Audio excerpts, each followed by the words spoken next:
Hold up, I am on my way, I'm in motion. Let's go to the ocean. Yeah, let's go outside. We can hang out on the beach without freezing. Welcome to Crafty Beach. This is Julie. We are home from spring break. We had such a great time in Seattle and Vancouver. It was our first time in the Pacific Northwest and it was absolutely beautiful and the people were lovely. Today I have 20 coastal Easter Dollar Tree DIYs for you that I've done on my channel. I put 20 of them together into a crafting marathon video. I really hope you enjoy these DIYs. Let's get started with the first one. I want to do a coastal Easter egg topiary, and for the bucket, I'm going to use this little metal bucket that I actually got at Dollar Tree during Christmas time, but it is easy enough usually to remove the writing on these, if it's the right kind of paint that they used on there. This one it just took a little bit of elbow grease and some fingernail polish remover, and I was able to remove the Hope writing there on the front, and now it's a little bit more universal. I can use it for any holiday. I like the size of this. It's a perfect size for the egg topiary that I wanted to create. And I like the little rings on the side too. I think that looks pretty cute. So I finally got that all off. I was glad it was able to come off. Otherwise, that I would have had to paint it or do something else. Now to weigh down the bottom, I'm just going to use some rocks. These are just some rocks that I had from the Dollar Tree. Doesn't really matter. You're just going to need something to weigh down the bottom. Now to make the topiary, I'm using a cutting mat from the Dollar Tree. This is one of their mint green colored ones, but it doesn't really matter what color you use. I just had this one. I roll it into a cone shape, making sure the bottom is going to be about the right width to fit in the pot, and I use little hot glue to attach it here. I've used this method to make topiaries for lots of different holidays, and these cutting mats are always my go-to for this. Now the bottom is not flat, but I think that's going to work. I just cut off this little corner down here to give myself a flat bottom, and I can put that right inside the pot. It fits snugly, which is exactly what I was going for. Now I like the mint green color of this. I think it looks kind of coastal on its own, but again, you can always use the clear ones for this. I did use a little hot glue around the rim of the pot just to make sure that it stays in place. And that is the topiary so far. Now it's time to make it beautiful. I want to use Easter eggs from the Dollar Tree, but I also want to make them look coastal. So I picked up some of these little 6-packs with the speckled eggs, and I'm going to try to pick out the coastal colors. It's a little hit or miss finding Easter eggs at my stores, and you might have to paint them if you want a specific color range, but for this one, I was lucky enough to find like 2 different colors of blue and a white one, and I'm just going through all of my 6-packs and picking those out. They are a little large, the eggs, for the scale, but I think we can make it work. I'm going to start here towards the top and hot glue on our first Easter egg. I do it a little bit here at an angle. And as you can see, you're going to have lots of gaps between the eggs in there, but I do have a plan to fill that up. I think it'll be fine. So right now, I'm just going to start by alternating colors and attaching them. Kind of one up, one down, and trying not to repeat a color next to each other, scattering those all over. Some of them straight up and down, some of them tilted. It doesn't really matter. It's just like your personal preference until I get pretty much eggs all over the whole topiary. I know at this point it looks a little bare, but hang with me, it's gonna get better. So I think I need a few more down here, and as you can see, I'm just kind of staggering them in between the eggs on top, and I think that is enough eggs for the Easter egg part. Now to fill in all of the gaps, I'm going to use Spanish moss from the Dollar Tree. This kind of stays together. It's a little stringy, but I like it because it has like a little bit of a nest feel, which will work really well with the egg theme. And so I'm just going to start at the top and just start gluing it on. Right here at the top where I have the little opening, I'm going to glue that over, and as you can see, it's going to disguise all of the gaps. It's going to fill everything in and kind of make everything more to scale. It sticks out quite a bit, which is why I chose the Spanish moss. And I'm just going to leave it together in strings like this, the most that I can, wrapping it around the eggs and hot gluing it to the cutting mat like that. And I love that feel for Easter. And, it also goes with the coastal feel because we have so much Spanish moss on the island here where we live, hanging from all of the ancient oak trees. So it reminds me of the beach for sure. This is looking really good. Just a few more pieces of the Spanish moss down here. This was a lot easier than I thought it would be to do, and it looked really high end when I was done with it. I was really pleased with this DIY, and I have kept it and I continue to decorate with it. I want to make sure that I don't have any areas where you can see the cutting mat through. I just add a little bit more Spanish moss whenever I see that. And I just go here at the very base here too, filling in any of the gaps around the bottom of the eggs and the tin. Once you get it all on there, you can give it a little trim. It is a little messy, so make sure you're aware of that when you start this DIY. I have that silicone cutting mat down there, so pretty easy to clean up. I just give it a little trim just for any of the pieces that are sticking out abnormally long, but otherwise I want it to look a little bit rustic. This is what it looks like so far. You could stop there. I wanted to add a little bit of fabric detail to the metal pot, so I'm going to add some of the Dollar Tree burlap ribbon here to the bottom.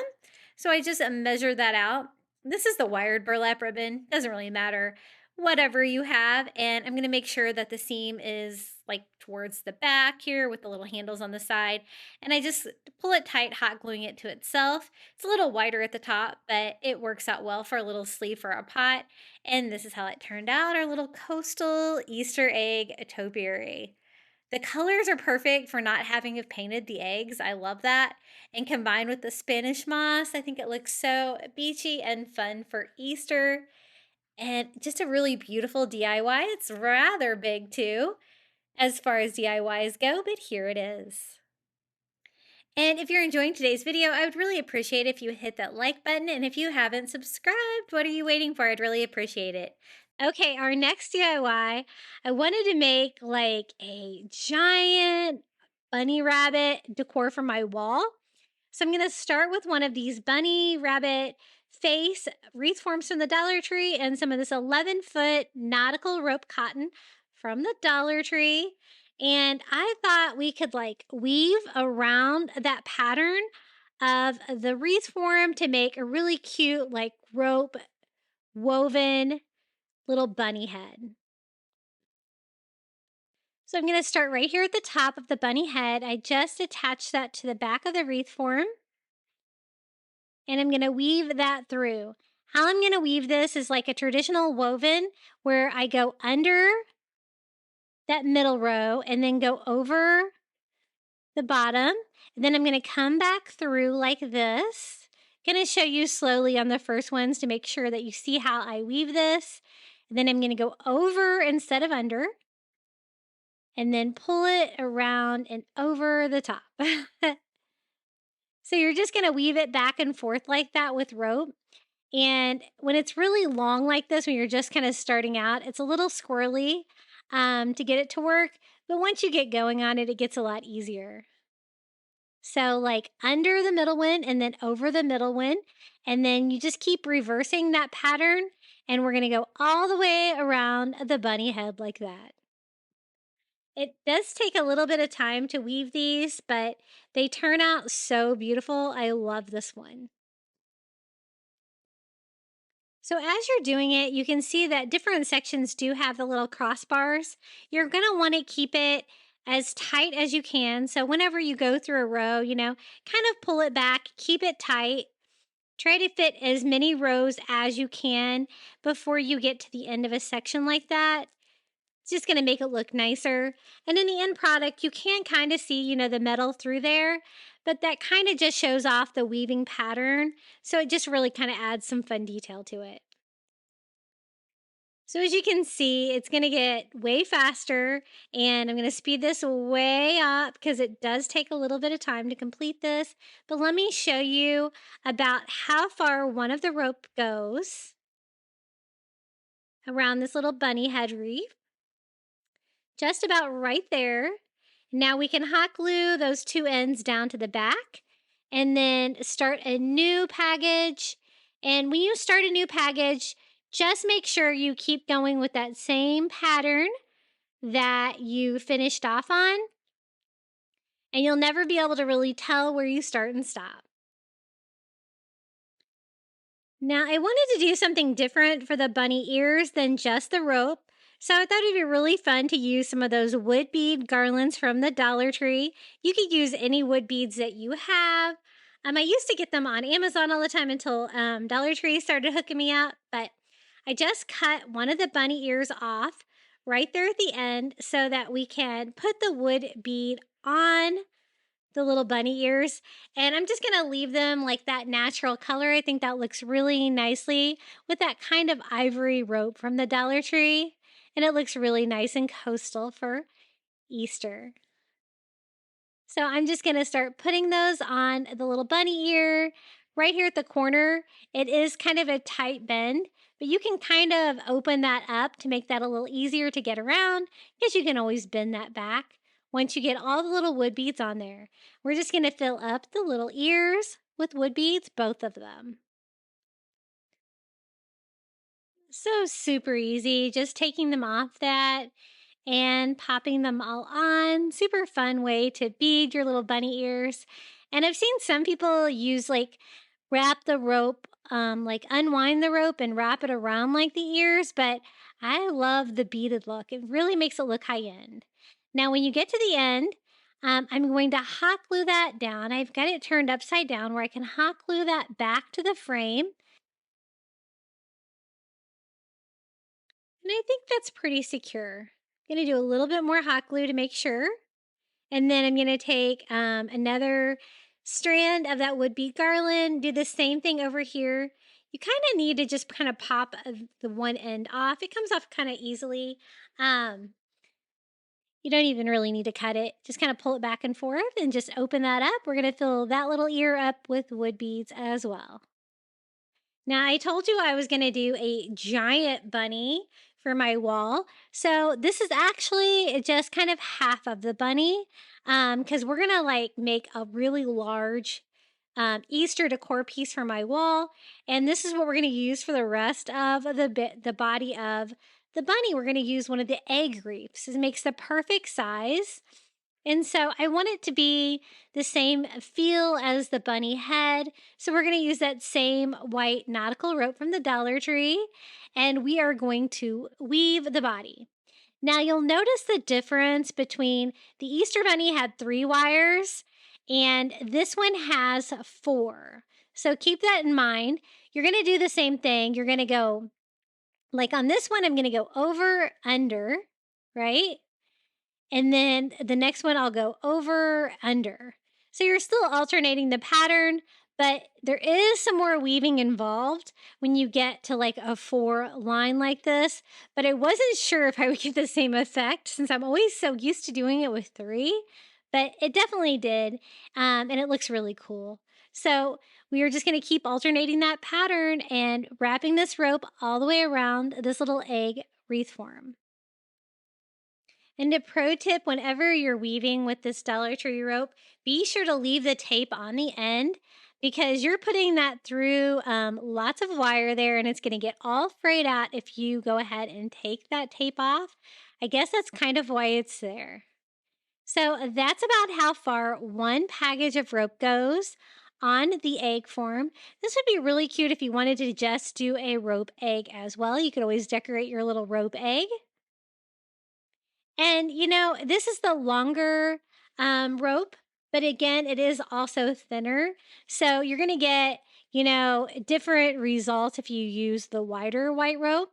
But I always start and stop on the back, just continuing that same pattern until we go all the way around. I thought this would be a really cute body to attach to the little rope head that we did before.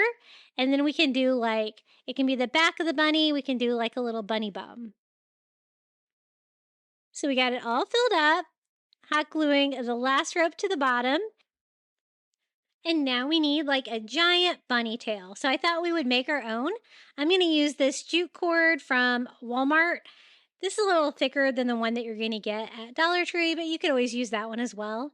I just kind of need something big, so I'm just going to use the container that I had laying around and just wrap that around a whole bunch of times, kind of like we're just doing a giant like tassel, right?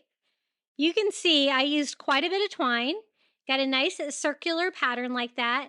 Then take another piece of twine that I cut off and tie that down right there in the middle. What we're going to do is just make a giant pom-pom. So I just use my scissors and I cut all the loops on this side. And I love the effect of using the jute cord instead of yarn. Really gives you a nice rustic feel. And then we're going to cut all of the loops on the other side. And as you can see, this is a big poofy bunny tail because this is a big bunny. And just kind of work with it until it looks like a ball shape. And then we can attach that to the bottom of this bunny. Isn't that fun? Just because of the size of this, you're probably not going to be able to find a pom-pom this large, so you're probably definitely going to have to make one. But I love the brown color and the kind of the rope on rope we got going on there. So I just hot glue that to the bottom. And you can always trim off any little loose ones that you think might be a little too long. But it's okay for it to look a little bit crazy. And now we just need to attach our little bunny body to our bunny head. So I'm just using a little bit of twine, tying that to the top of the egg wreath form. And then I'm just going to tie that to the bottom of the bunny head, trying to kind of find the perfect center place to place that and tie those together. And this is really big. I'm going to show you kind of like the zoomed out version of this on my wall so you can kind of see the scale of this DIY. This would be really cute on a front door as well. I kind of have a weird wall in my house and I think it's going to look great on that. Now, to kind of make just a little bow for the neck, I'm just going to use Dollar Tree rope and the brown rope and tie a little bow here. Another little fun coastal rope detail. And it kind of fills the gap in there between the head of the bunny and the body. I think that's perfect. Just a little knot here on the side with a bow. And let me show you how it turned out. I absolutely love this DIY. I hang it up every year. I have the perfect location in my house for it. It's really large. I'm going to show you how big it is. It covers a lot of my wall. But any kind of time I can do like a braided rope project like that, they're always my favorites. Let me show you a little bit how big this is. As you can see, it takes up that entire section of the wall right there. We're going to use one of these Dollar Tree plus signs. They are $3, well worth it. It's a nice large sign and nice and thick, and it's already painted so cute. It was a hanging sign, so I'm just going to go ahead and remove the hanger from the back because I thought this would make a really cute sign to sit on my front porch. I have a little table next to my front door. So I'm also going to remove the little silk ribbon from the front just with my heat gun and just clean up the excess hot glue on there. And we're just going to replace a few touches on this and make it into a really cute coastal Easter DIY. I wanted to do coastal Easter for my front porch, and I think this is going to look really cute. Mine was a little chipped up, so I'm just going to use a little bit of white paint just to touch it up a little right here. And the little hop word too. And hop on in is like a coastal saying too, like hop on in the pool or whatever. So I thought that was perfect. Now for the little bunny tail, they have just a little pom-pom. I'm going to remove that with my heat gun as well. And we are going to replace it with something coastal and something that's going to hold up better outside on my front porch. So I'm going to use one of the Dollar Tree sand dollars. They have these every spring and summer with the Shore Living line. I always stock up on these and the starfish to use year-round in my coastal DIYs. And I'm just going to add some hot glue where I know it'll kind of come together right here. And I think hot glue will be strong enough to hold it up. I do use Gorilla Glue hot glue, which is pretty strong.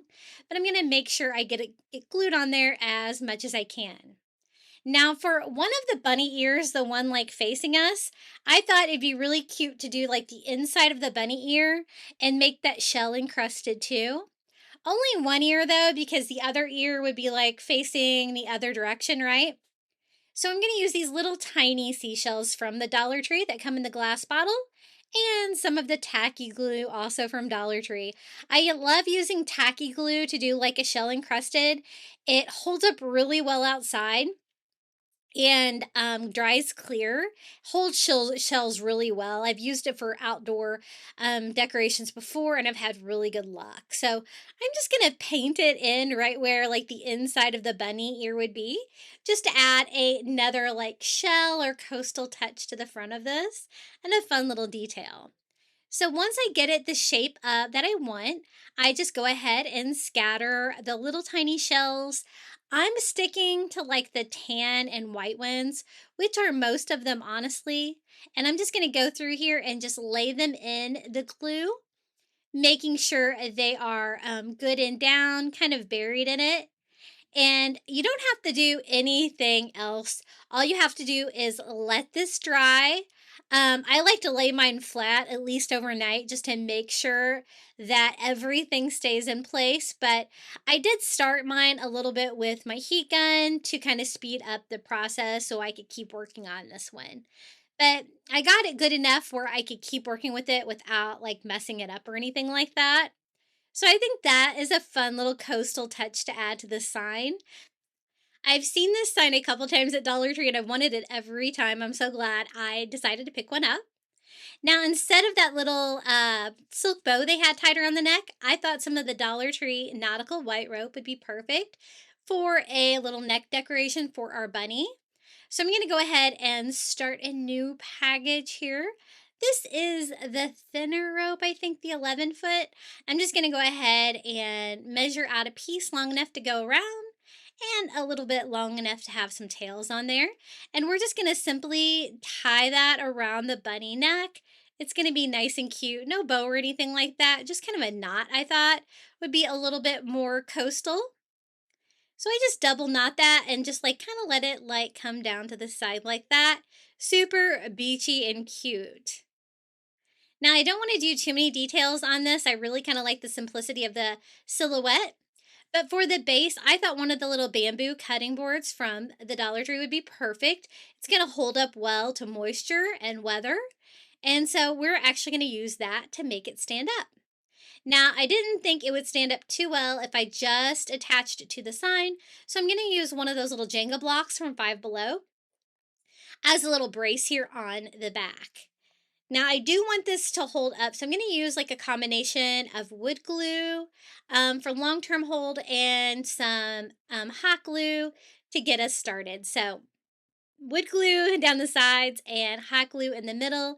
We're going to glue this block right here where we're going to be able to kind of center the bunny and lean it up against it to kind of give it a brace. I did think about like just adding screws through that, but I think that the glue will hold up. Then we're also going to put some wood glue here on the back and then some hot glue to get us started. And it is a rather thick sign, so I can also glue it to the bottom a little bit. And I just set my bunny sign on there. And I think it looks better as a standing decoration than it did as a hanging one anyway. So easy. And this is going to look so cute on the little table next to my front door for the Easter holiday. I love decorating for Easter. I think it's one of my favorite holidays to decorate for. I'm a big bunny fan. And this is how he turned out. You can see that the glue for the shells there dried. It dried clear. And it's going to hold those on there. And the cute little hop on in with the sand dollar bunny tail. Super beachy and cute for Easter. As you can see, it's nice and large as well. I wanted to do a coastal bunny rabbit sign. So I'm going to use some burlap, a bunny sign from the Dollar Tree, and you're just going to need like a rectangular sign. I'm going to use one of these Dollar Tree chalkboards. I love them because they're nice and thick. So they don't bow or anything like that. I'm just going to cover the chalkboard part with some of that removable wallpaper from the Dollar Tree and the white wood boards. I love that. I always think it provides a nice coastal background for DIYs. To get a perfect cut around the edges, I just use a sanding block and sand that off. This is just about the right size to cover this rectangular sign. And I like to layer my Dollar Tree signs. It makes them thicker and more substantial. And I think it adds a lot of character when you have a lot of different like textures and colors going on. So I just poke a hole back in the wallpaper and reattach the hanger, just tying 2 knots in the front. Now we can get started on our little bunny rabbit. It's kind of cute as is, but I wanted to cover this bunny rabbit with burlap. So I'm just using burlap from Walmart. It's only like $2 and something a yard from there. Very inexpensive, but you can use whatever you've got. I actually had just like a scrap piece and just using an ink pen to get around all the details and that cute little bunny rabbit. I love Easter. It's got to be one of my favorite holidays to decorate for. It's just so much fun. I love bunnies. So just making sure I have all the details written on there with my pen. And now I can just go in and cut out this bunny rabbit. So just using some sharp fabric scissors, I'm just going to go in and just cut around that line. Just a super easy way to make a template, and it's going to be easier to cut it out now than it would be after attaching it to the little bunny. But I thought we could do just a little coastal bunny rabbit, and the burlap goes perfectly with that. But if you were to make a few changes to some of the details I do on it, this would kind of go with any kind of decor. And it's kind of got some little bump outs on his little cheek there and his little feet. Now I'm going to make it like the back of my bunny rabbit. And so you're like looking at the bunny's back. So to attach the Mod Podge, I'm just going to do a fairly thick layer of matte Mod Podge all over and lay that fabric on there. You can kind of, move it around to make sure you're getting it all the way to the edge and covering up all of your wood. It's pretty forgiving.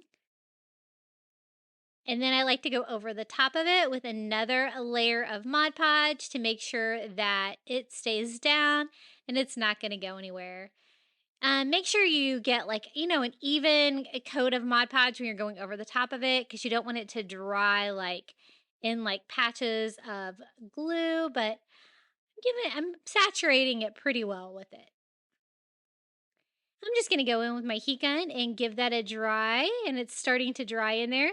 And then if you have any fraying that's bothering you, you can just go around the edges of your little bunny and trim that up. But a little bit of the fraying is going to kind of add to the character of it, I think. So just trimming up any of those little areas. And if you use the synthetic burlap, you're not going to get quite as much fraying as this.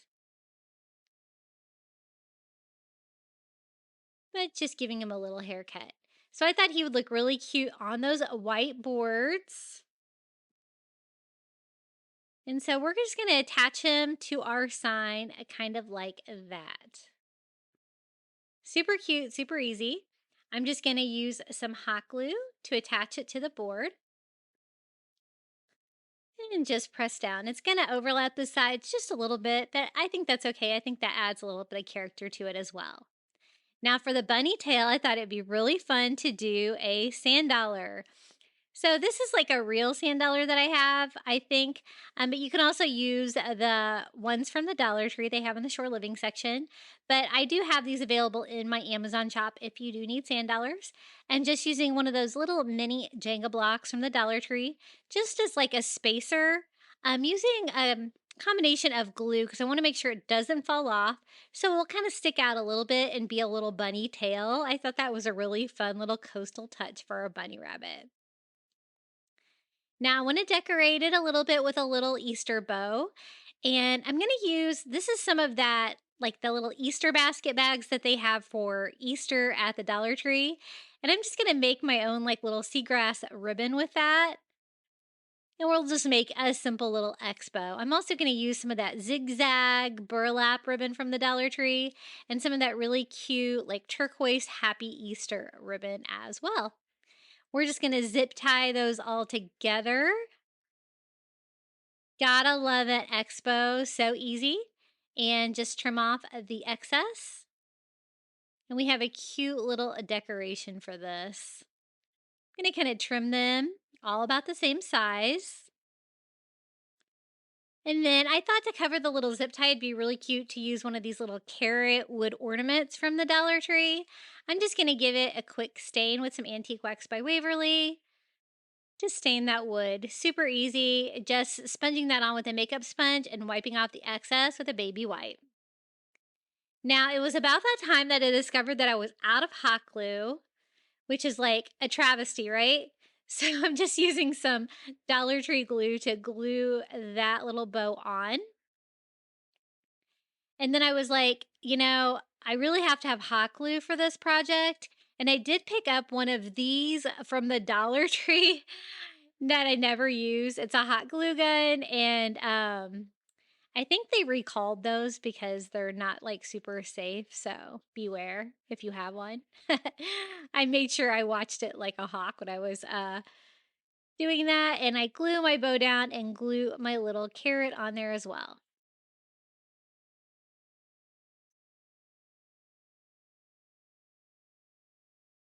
Then I thought it needed just a few more decorations, so I decided to make a little crown for my bunny with some of those little tiny starfish that I get on Amazon.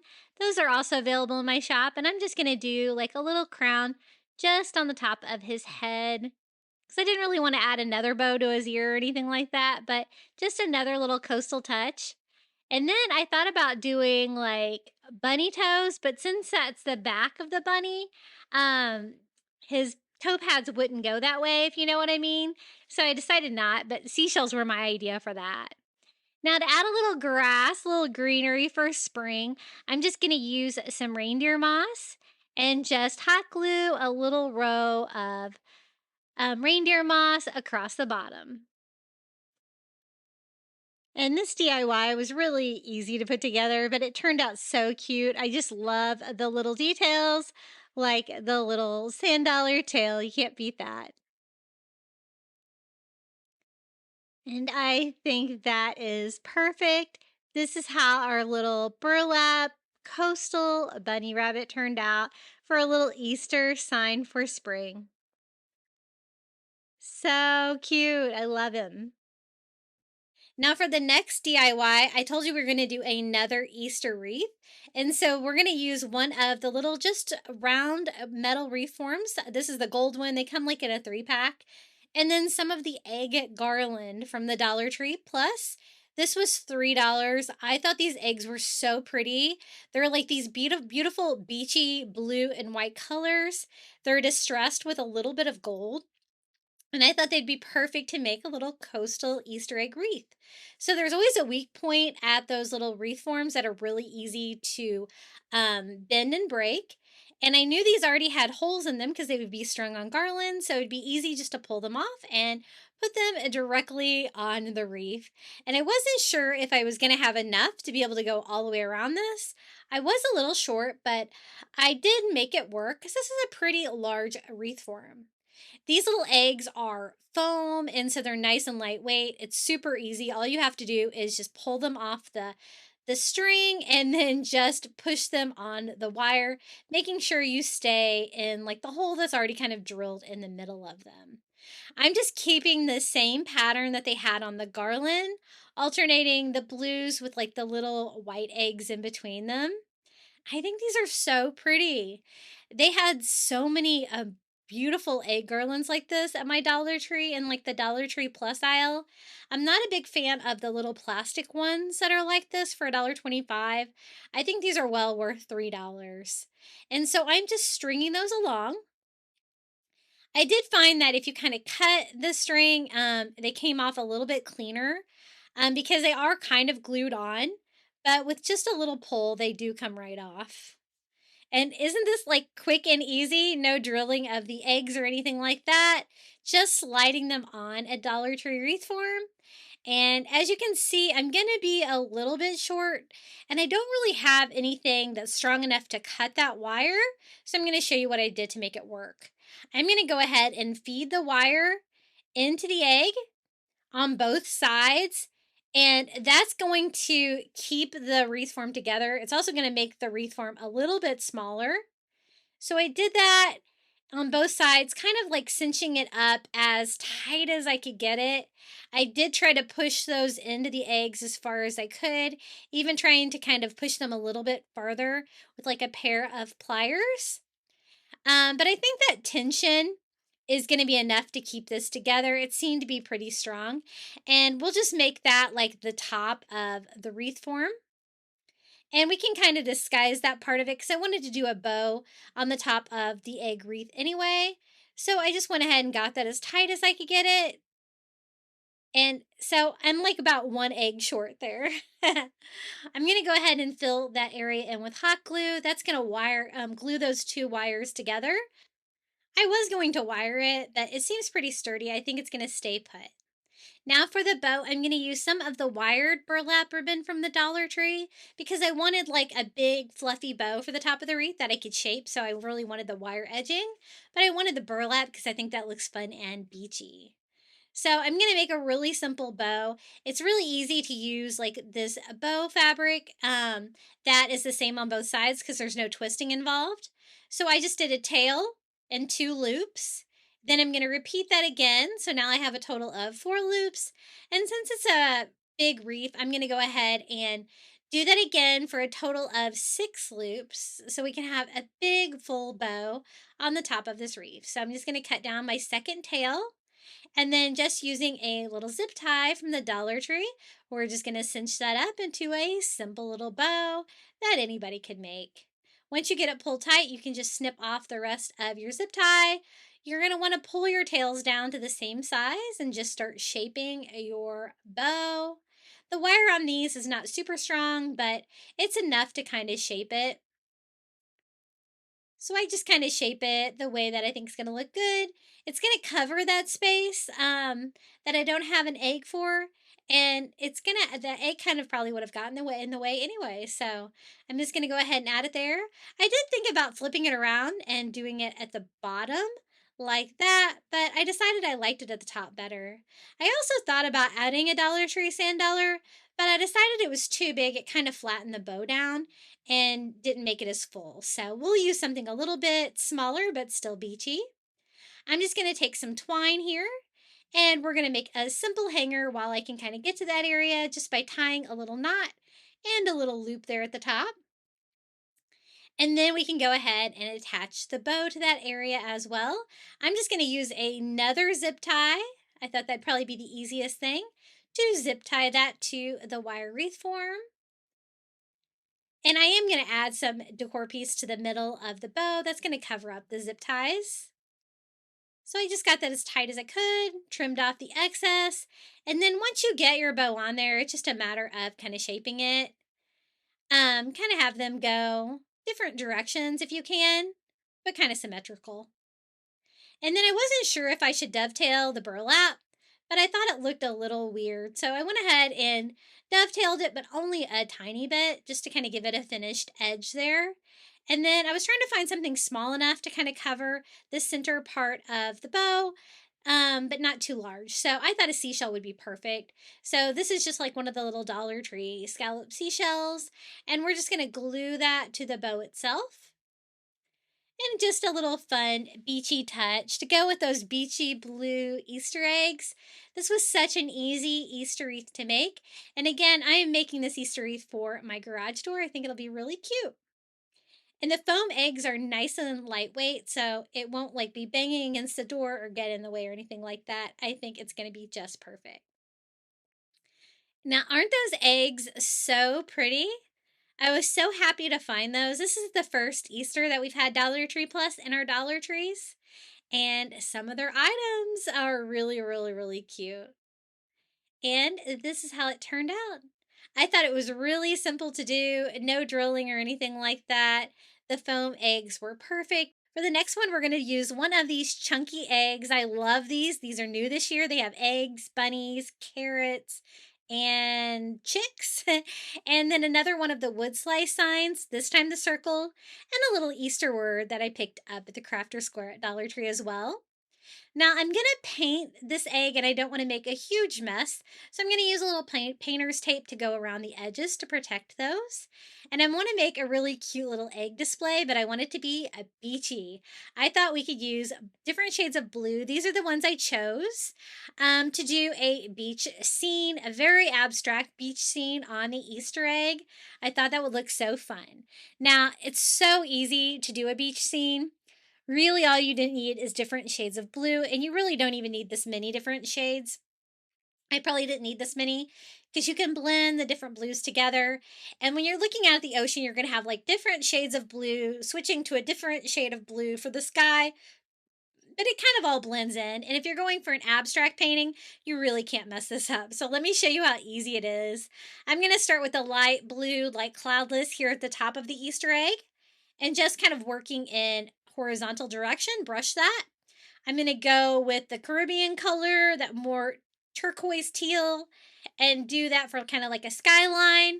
Switch it up to some of like the other shades of blue to do different shades of blue as I'm coming towards me. I do want to leave a little bit of room at the bottom of the egg to be able to actually do like a sandy color beach. And then I just kind of go in and blend them in together. Now, I did do one coat and gave it a dry, and I liked it, but I kind of wanted to change it. So I kind of did like the same kind of colors, but tried to make some more defined areas and also kind of make it look like, the sun is shining on the ocean. It's so easy to do this because if you don't like the way that it turns out, or if it doesn't remind you of the ocean, you can just add more paint like I did. So I think that looks really beachy and fun. Now for the sand, I'm using the Beachcomber beige color. You could also glue Dollar Tree sand to the bottom. That would be cute. And I'm just going to do a little row of beach here. And I'm going to kind of curve it a little bit to kind of make it look more like a natural like beach line. Just a little bit of a curve. And just paint the bottom of it that color. I think that looks like the perfect color of sand. Then for a little sea foam, I'm just doing some white acrylic, and I'm just kind of pouncing that across to get us started with like a little sea foam. A couple coats of that. And then I kind of want to blend that in as much as I can, kind of make it look, more foamy like sea foam. I even use like a dry brush on it there just to kind of like fan it out, make it the edges not so hard. And even like kind of blending it in a little bit here with just a baby wipe helps with that too. You can also use white to add like just a couple little waves, little sea caps out in the ocean. I'm just going to do a few of them and then I'm going to kind of blend them in as well too, just to kind of give you that ocean wave vibe. If you had some ocean scrapbook paper, you could also cover it with that. Super easy. But again, painting the ocean scene is so easy. Really give it a try. I really don't think you can mess this up. One of the first things I did was paint a giant one of those for my living room.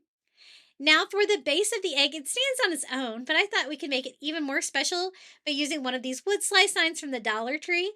This is the round one, and you have to be really careful when you pull out the staples. As you can see, the bark will come off, and I did kind of break it on this side, but I'll show you how I fixed it as well.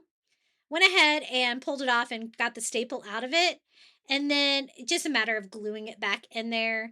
It's kind of an even cut. So if I can get it in there the right direction, then you're not really going to be able to tell. And I'll just make that the back of my sign anyway. But that's why I'm always say to be careful when you're pulling those staples out.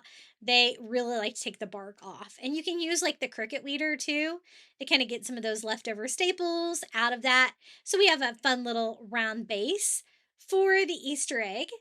And then I also want to add a little Easter sign to the egg. I thought that'd be really cute. This is just a little cursive Easter egg word sign that I found at Crafter Square at Dollar Tree. And I wanted to stand out against the blue ocean. So I'm just painting it with some white acrylic. And then for the base, I kind of wanted to blend in with the sand. So I'm going to use like that Beachcomber beige for this one to kind of stain it as well. And kind of wipe off the excess. Um, and kind of make that look like a continuation of the beach that's at the bottom of the shell. I thought it would just make it look like a more substantial piece if it had a base, even though, again, the egg will stand on its own. It's really nice and chunky. I did do a second coat of white on that Easter sign to really make that white pop against that blue ocean background and make sure I have good coverage on that.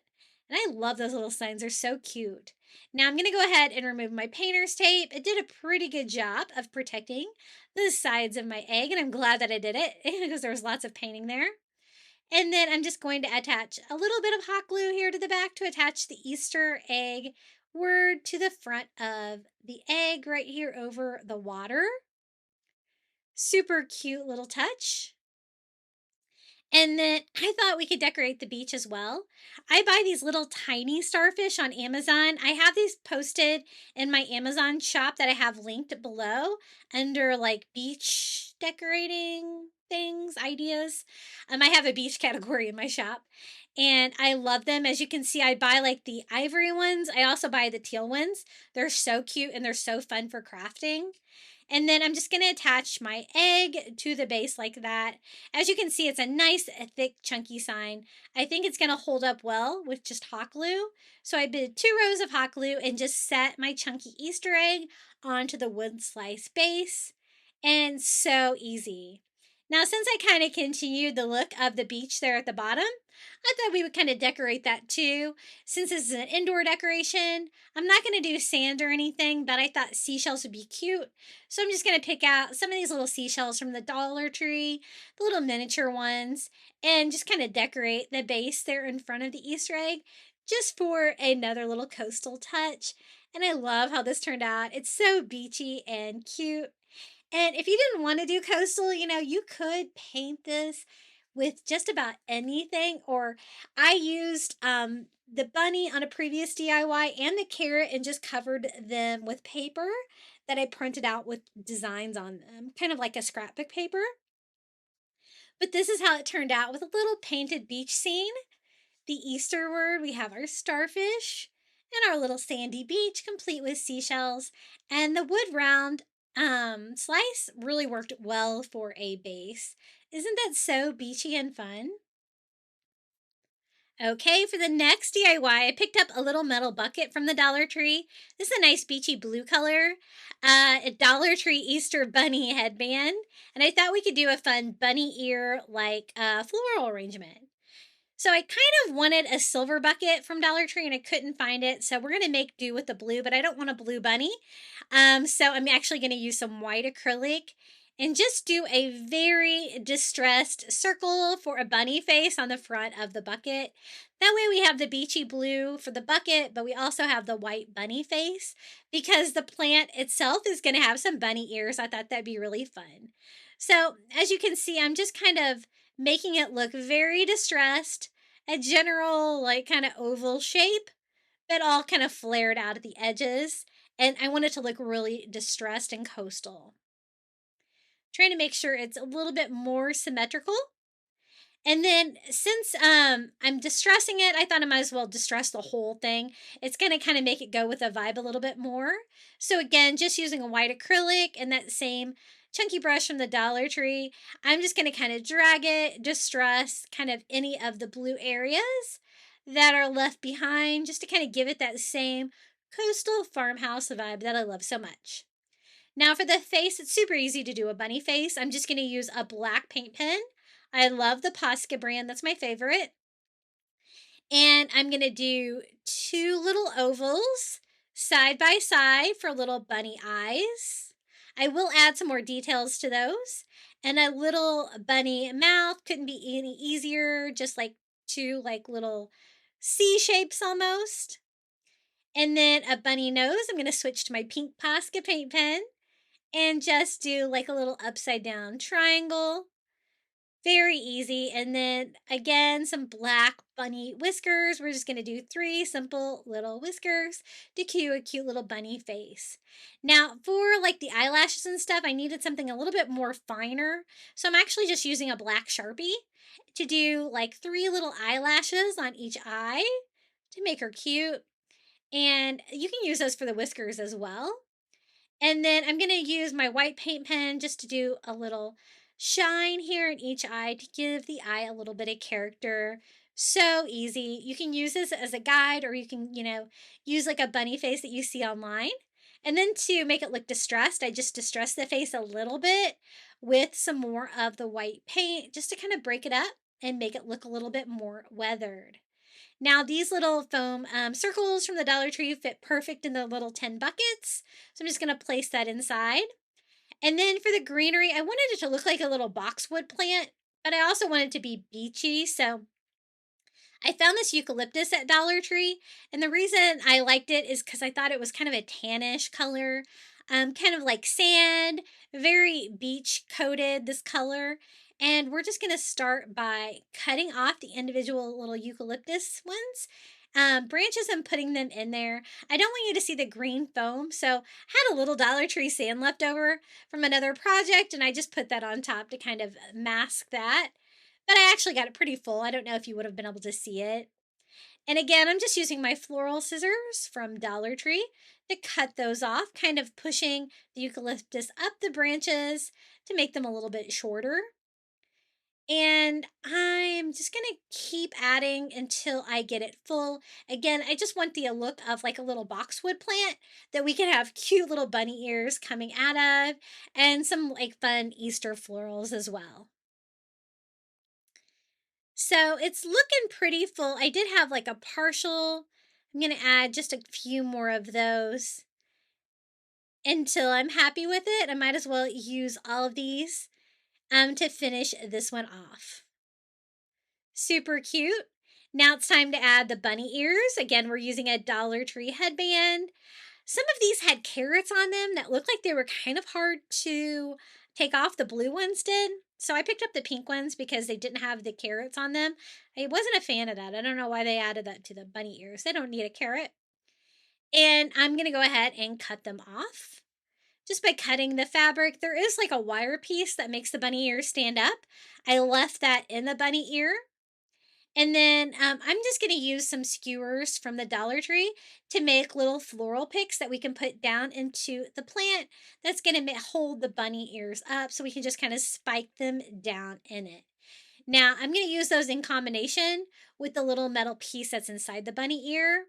I thought they were a little bit long and just a little bit. So I'm just going to break mine down a little bit just to make them a little bit shorter. And then again, attach the wire that was already in it. It's this flat wire. So maybe an inch or two. I just cut off the end of mine just to make sure they didn't stick up too much. And then I'm just going to simply hot glue the skewer to that metal piece. And I think that's still kind of necessary to hold it up and make it flat. So I'm going to do the same thing here with our second bunny ear by gluing that to the non-pointy end of the little skewer. Then it's just a matter of putting the bunny ear back together. So I slide the wire in, and then you kind of have to cinch it up. So I used a little hot glue and pinched it together like that. So it'll kind of form the bottom of the bunny ear. And then I also glued it down to the skewer so it'll kind of stay in place. And then we're going to do the same thing here with the second bunny ear. Now we have two bunny ear little picks that we can put down into the floral arrangement. If you wanted to use a real plant, I think that'd be really cute too. And I kind of did it towards the back of the plant. So the little bunny ears would like be sticking out, from the back of the bunny head and not blocking too much of the plant. And so I have the bunny face on the front of the bucket, and then I have the two little bunny ears sticking straight up. Super cute. Now, the beachiness factor of this comes from the colors. We use like the blue bucket, the distressing, the tan eucalyptus, and then I thought we'd bring a little bit more blue in with a few flowers. These are the hydrangeas from Dollar Tree, and they're kind of like little clusters. I just pulled them off clusters and just kind of put them down in the eucalyptus. It's pretty full, so I didn't really glue them in place or anything. They kind of stayed in place. It's just a matter of putting them where I want them and kind of organizing the flowers a little bit. I did two here in the front and then one more like kind of peeking out from the back just to add a little bit more spring to this DIY. And there it is, our little bunny bucket. I think it's super cute. I love the idea of the bunny ears sticking up. And it was so easy to make with just a couple of items from the Dollar Tree. Here it is, our little boxwood or eucalyptus plant bunny bucket. Now, if you found like the plain silver one, I think you could just paint the face directly onto that. But I do kind of like the look of the beachy blue bucket with the little white distressed face. I think he's super cute. Okay, our next DIY, I wanted to make like a carrot patch sign.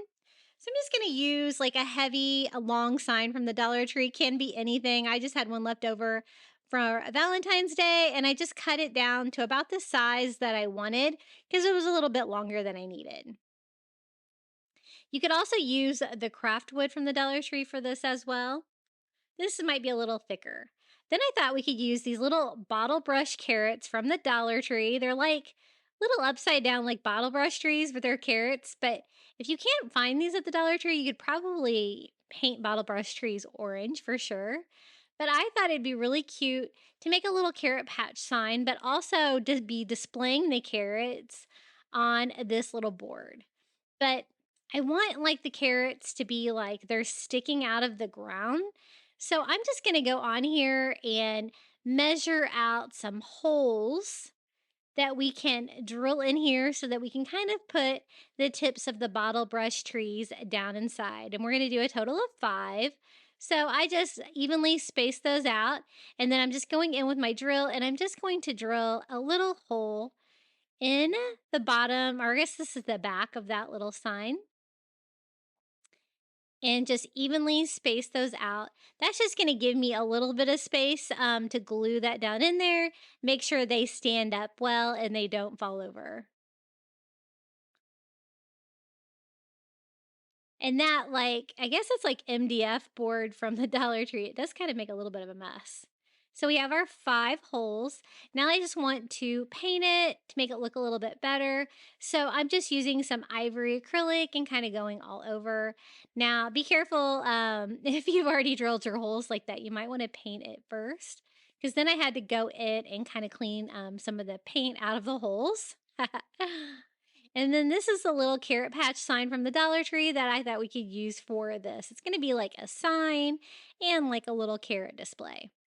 Wanted to stain it, so I'm going to mix some Caribbean blue acrylic with some water, half and half, to make a very cute little blue stain so we can paint that. Now, I didn't really want this little bunny rabbit to be on there because I wanted to stain the little carrot patch sign blue. So I'm just using a sharp edge and my glue gun to pop that little guy off. I thought it would be easier than having to try to stain or paint around him. So I'm going to simply stain that wood. I love to do that for like a coastal touch because you can kind of see like the wood grain through it and do a nice thin coat of paint. Just going to use a paper towel to wipe off the excess.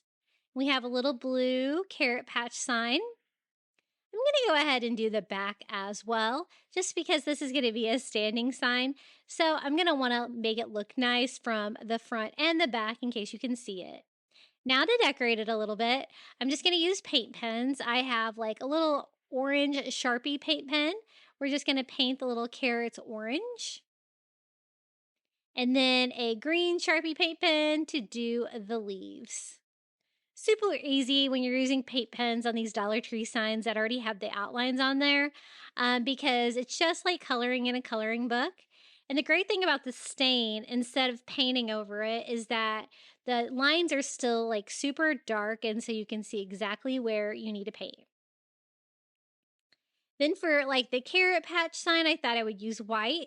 So again, just using a white paint pen, and I'm just going to fill in all of the letters. I love a good coastal blue sign with white writing on it. For coastal decor, I always think it looks really nice. So just take your time and fill that all in. Still easier than, cutting on your Cricut or something like that, because you have like your stencil right there, just a color, and it's fun. Then for the little bunny rabbit, I'm just gonna kind of stain him with a little ivory paint all over so I can still kind of see his details through there as well. And we're just gonna color him as well. I'm gonna use my orange paint pen to give him a little orange carrot with a green greenery on there. But that's about it for him. Then I'm going to distress the whole piece with my ivory to kind of give it that coastal vibe and reattach our little bunny rabbit. And I think that was probably the easiest way to deal with that sign with a little bump out piece. Sometimes those pieces can be really hard to get off though. So we have our little base sign, and then we have all these bottle brush trees. These were actually, I guess, ornaments, so they do have twine on them. So I'm just going to go through and cut the little twine loops off the back, but I do like the little raffia bows that are on there. I'm going to leave those on there. And then just using a dot of hot glue in the hole, I can stand the carrot up in there, just kind of holding it in place until it dries. And that's like the display look that you get. And I've seen bottle brush carrot decorations for Easter kind of similar to this, but this is definitely an easy Dollar Tree way to do this. So we're just going to do that all the way down for all 5 carrots. Now, I was thinking the carrot patch sign can kind of be just sticking out of the carrot patch. So I'm just going to attach that to the back of it with like a little post. So there's our adorable little carrots with our little raffia bows. And for the post, I'm just using a popsicle stick. I'm just going to go ahead and paint that ivory to kind of match the base. And popsicle stick is probably not like the strongest piece of wood I could have used for this, but it was kind of what I had, and it was going to be easy to make it whatever size I needed it. So I'm just going to glue that to the back of our little carrot patch sign. It's not too heavy. And then I can just cut that with scissors down to size to make it exactly the right height that I need. Super easy to cut that down.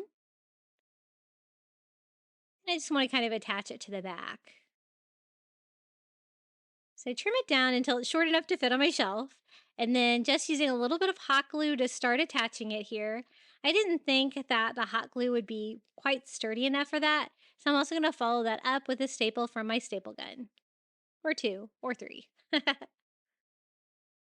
And there's our little carrot patch sign, so cute. I did want to add a few more little burlap coastal touches. So to line the sides of the base, I'm going to use some of this burlap ribbon with the little ivory like circles kind of all over it.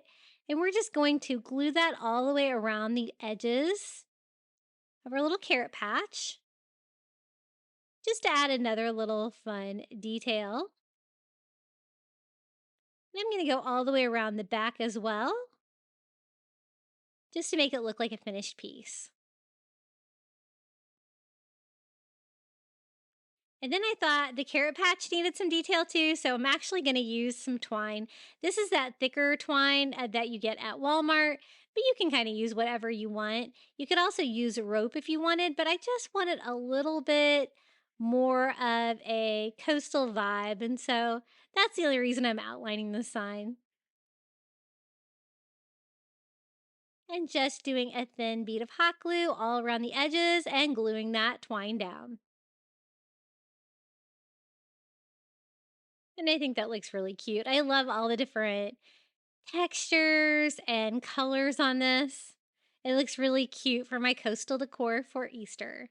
And this is how it turned out, our little carrot patch sign, complete with carrots. Aren't those bottle brush carrots from the Dollar Tree adorable? I just love this piece. Okay, the next DIY, I wanted to make a coastal egg. And so I'm using one of these plastic giant eggs from the Dollar Tree. And I thought we could make a seashell Easter egg. Now, this was kind of a labor of love, but it turned out fantastic. It is so beautiful. It's such a work of art. So just removing the plastic from our giant egg and actually putting it together, I was a little worried about it staying together. And so I'm just doing a bead of hot glue all the way around the egg to kind of help reinforce that, because we're going to cover this with seashells. So we're going to need it to be kind of strong. I'm just using a Dollar Tree seashells, like these little scallop type shells. I'm trying to kind of map out exactly how I can do this. But I was worried that you might be able to see like the blue or the clear plastic through like the seams in between the shells. So I'm just going to go over the whole egg with ivory paint first to give myself a nice background for our seashells. especially the blue on here. Now you'll see that there is like a flat edge there on the bottom, which is not ideal, but actually in the end, I don't think you can probably even tell. But that can always be your back, right? Because we're going to kind of have this Easter egg stand up and just be a beautiful, like, shell display, honestly. It turned out so nice. But I need a base, so I'm just going to use one of these little dollar spot signs from Target. It can be whatever you've got, but this is just a nice size. It's perfect size for this egg, and it's kind of heavy, so I think it's going to look nice. It was white, but I just painted it ivory to kind of go with my coastal decor. And we have a super easy little base for our egg. I thought I should go ahead and attach it to the base now before I start attaching the seashells. So I'm just using hot glue and gluing that down with the flat side there on the back. And you definitely have to hold it until it's dry. Now, to kind of reinforce that joint right there and add another little coastal touch, I'm just using some Dollar Tree brown rope and hot gluing that all the way around. And it looks nice, but it's also going to make that a little bit stronger.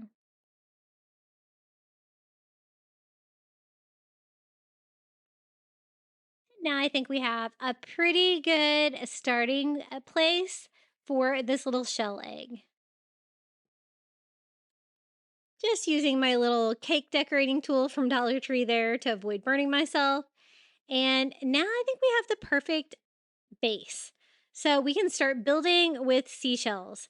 I'm going to start at the bottom and just glue the first one on. And then I'm just going to keep building. I'm making like the shells kind of go in the same direction, slightly overlapping them. So I'm not just gluing them to the egg, but I'm also gluing them to the next shell.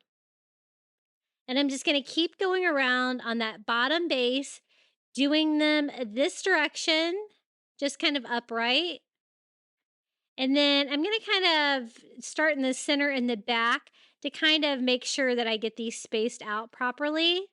It's pretty forgiving, but if a shell doesn't fit, just try another one for sure. And it's kind of like doing a driftwood project or something like that. I always kind of compare it to a puzzle, but I'm kind of using different colors, but mainly these little scallop size shells. And I was trying to determine if I should keep going in that pattern or if I should flip them upside down for the next row. And I really like the look of flipping them upside down for the next row because it kind of gives it like a really cool, like kind of tortoise shell vibe. It looks cool. And we're going to start with that second row there. And same thing, just kind of going around, overlapping. I'm overlapping the bottom row slightly too, just because I thought, it's going to cover more and I'm gluing it to more than one surface, so it's going to help them stay on. But actually, this held up really well with hot glue. Again, when I get to the back, I'm kind of making sure that I have them kind of spaced out properly so they'll all fit. And I'm not too worried about the back as much as I am the front. And so for the third row, again, I'm doing it the same as I did the bottom row. And see how they kind of all sandwich together when you flip the direction of the shells? And then I'm just going to speed this way up and we're going to glue these all the way up to the top of the egg. I often don't craft with just predominantly shells like this. I know a lot of people do, but a lot of times with shell projects, they can kind of end up looking kind of unprofessional or tacky. But this little coastal egg just turned out beautiful. One of my favorite Easter DIYs I've ever done. And I kind of like the fact that I'm varying colors and such. I kind of want it to look really random. And again, every row, just flipping the direction and keep working my way up this giant egg. And I think that this is probably the only giant egg that they have at the Dollar Tree. I can't remember seeing another kind. But the plastic probably works better with amount of hot glue that I'm using. Like if it were foam or something like that, that would be really melting. So again, just kind of putting a puzzle together, a small one next to a big one, just trying it. If it fits, I glue it on. If it doesn't fit, I grab another one. Sometimes you need two like that just to fill it in. And I'm not too worried about being able to see through because we did paint the ivory paint underneath and we're getting almost all of it covered up here at the top. And then one big shell on the top. It's going to finish it out perfectly. And we have a little seashell Easter egg. If you do have like any hot glue that seeped out, you can always clean that up a little bit with a heat gun. It's going to make it look really pretty. And there's our little Easter egg. I did have a few gaps between my shells that I thought would look a little bit better brown. So I do go in there with a little tan paint and just kind of distress some of the larger like gaps in between. But that step's probably not necessary. It turned out so cute though. Here's our little Easter egg made out of seashells. Isn't it pretty? So you can't really tell that the back is a little bit flatter, but it doesn't matter because it's kind of the back of my display anyway. And this is how it looks in my house for Easter. And I love how some of the shells are they really look natural. Now I thought we could make another little Easter sign. I'm going to again use one of those little chalkboards from the Dollar Tree because I love those. They're my favorite. I always try to stock up on those. I love a good plain rectangular sign that's nice and thick. Now, this is my favorite kind of removable wallpaper from the Dollar Tree. This is the light blue with the palm fronds all over. So beautiful and tropical, but I love it. I think it's going to be really pretty for Easter. And it's just that peel and stick removable wallpaper, just like a big old sticker, and you can cover up whatever's on your existing sign. The chalkboards are great because there's no glitter or anything like that. That's going to provide any kind of raised areas. We're going to get a nice flat surface, just attaching that down. It is like, I always cut it. Sometimes I cut it, sometimes I don't, but I always make it bigger than the sign and then just go around the edges with that sanding sponge again to give myself that perfect clean cut.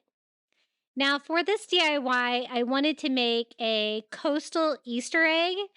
And so kind of a different version than we did before with the little coastal Easter bunny. This one I wanted to do like a seagrass Easter egg. So that looks really good as a background. This is the egg that I'm going to use, the egg sign from the Dollar Tree. And I'm going to use that as a base to make a little coastal Easter egg. It's kind of cute as is. I like that white kind of distressed finish on there. But we're going to cover ours with seagrass. Now I have, this is one of those little Easter purses from the Dollar Tree. I really like the tan. I really think that gives you that nice seagrass feel. And so I'm trying to determine how I can use this little bag to cover this big egg, but we're going to make it work. Now, last year at the Target Dollar Spot, I was able to get this kind of a bag in a larger size for like $3, and that works really well for crafting as well. But I just cut it in half like I normally would. It's going to give me a nice big piece here that's going to cover at least half of our Easter egg, right? And then I can use the other half to cover the rest. Just a quick, easy little hack to make a little seagrass project. I'm just going to cut off the top part of that bag, trying to get a straight edge. As you can see, it does kind of, the edges do kind of bow the way that it is wound around, but we're going to work with it. So I cut off that top row that was kind of uneven to kind of straighten it up a little bit.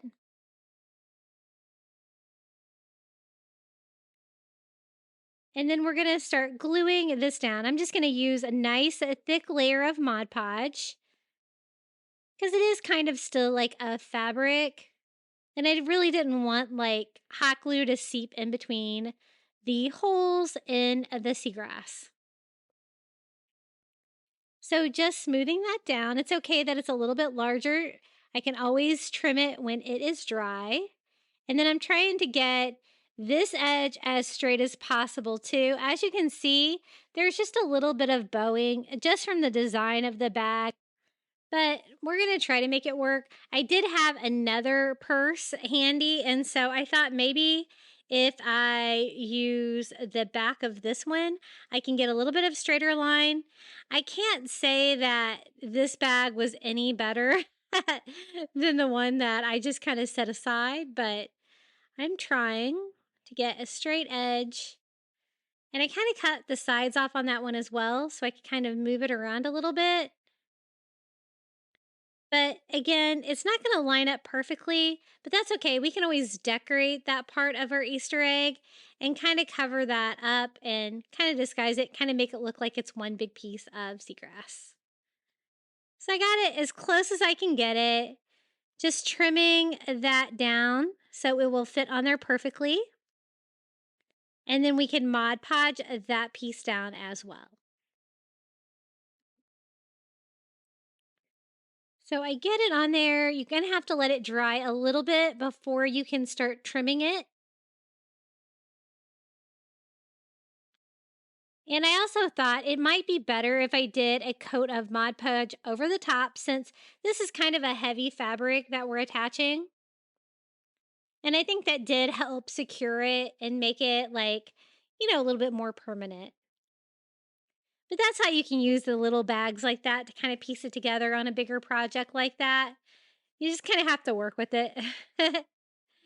And I am just now trimming that all around the edges of our Easter egg. And we have a cute little seagrass Easter egg for this sign.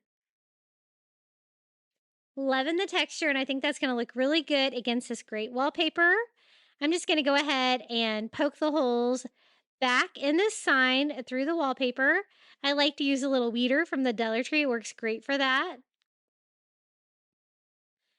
And the egg fits perfectly on that chalkboard size rectangle. Just going to attach it to the wallpaper with hot glue.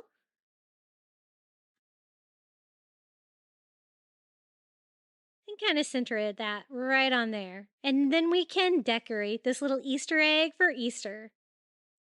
I thought starfish would be perfect because it's going to kind of cover that seam right there down the middle. These are actually starfish that I get on Amazon, but they're almost exactly the same size as the one from Dollar Tree. You could totally use those as well if you have some. And they should be coming back to the store soon with the Shore Living line, I hope. I think so, because they're available on the website right now. Just trying to figure out which way looks best because they're not quite symmetrical. And gluing a row of 3 little starfish across our little Easter egg. Now, I wanted to do like some squiggle lines and stuff like that to decorate it as well. I'm just going to go ahead and reattach my hanger at this point. Just using the twine and tying the knot in the front.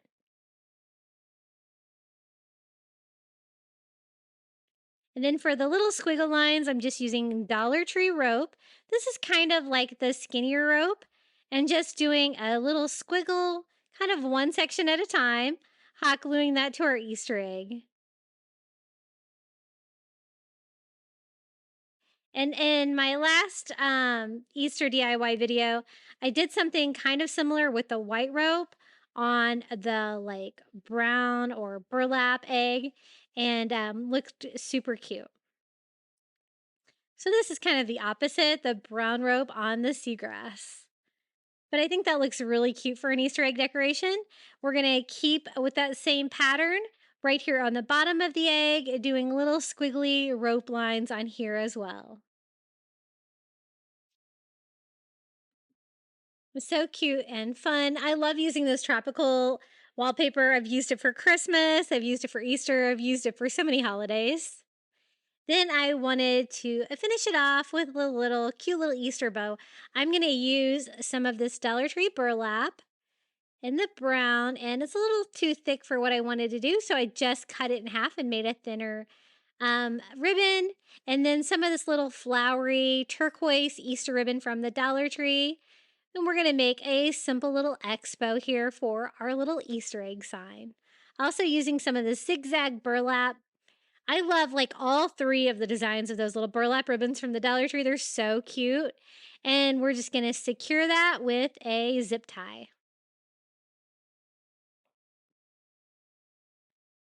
So easy and so cute for a little Easter bow for a little Easter egg sign. Just going to kind of trim them down, kind of make them all about the same length, and clean it up a little bit.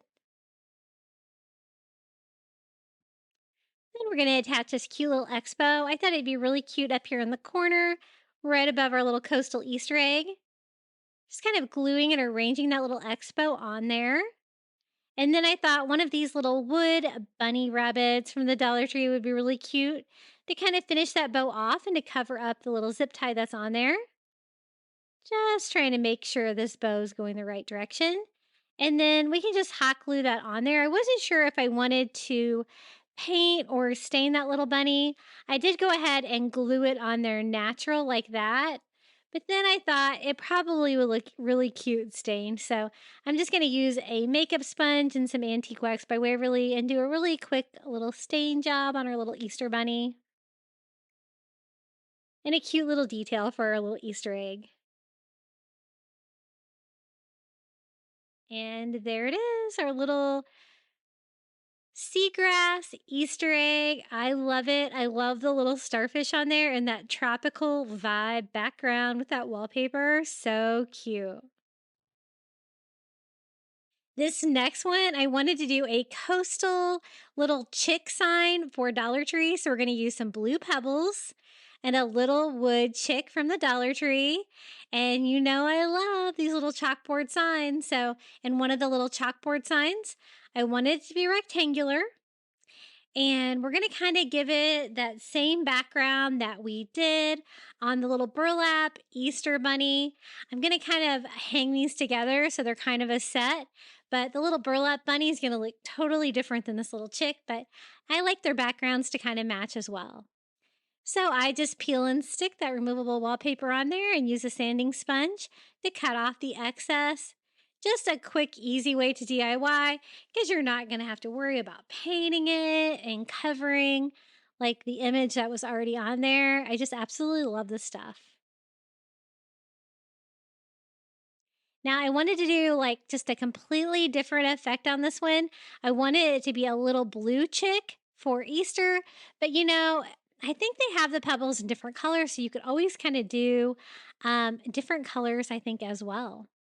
So this is the little chick that we're going to decorate. It's super cute.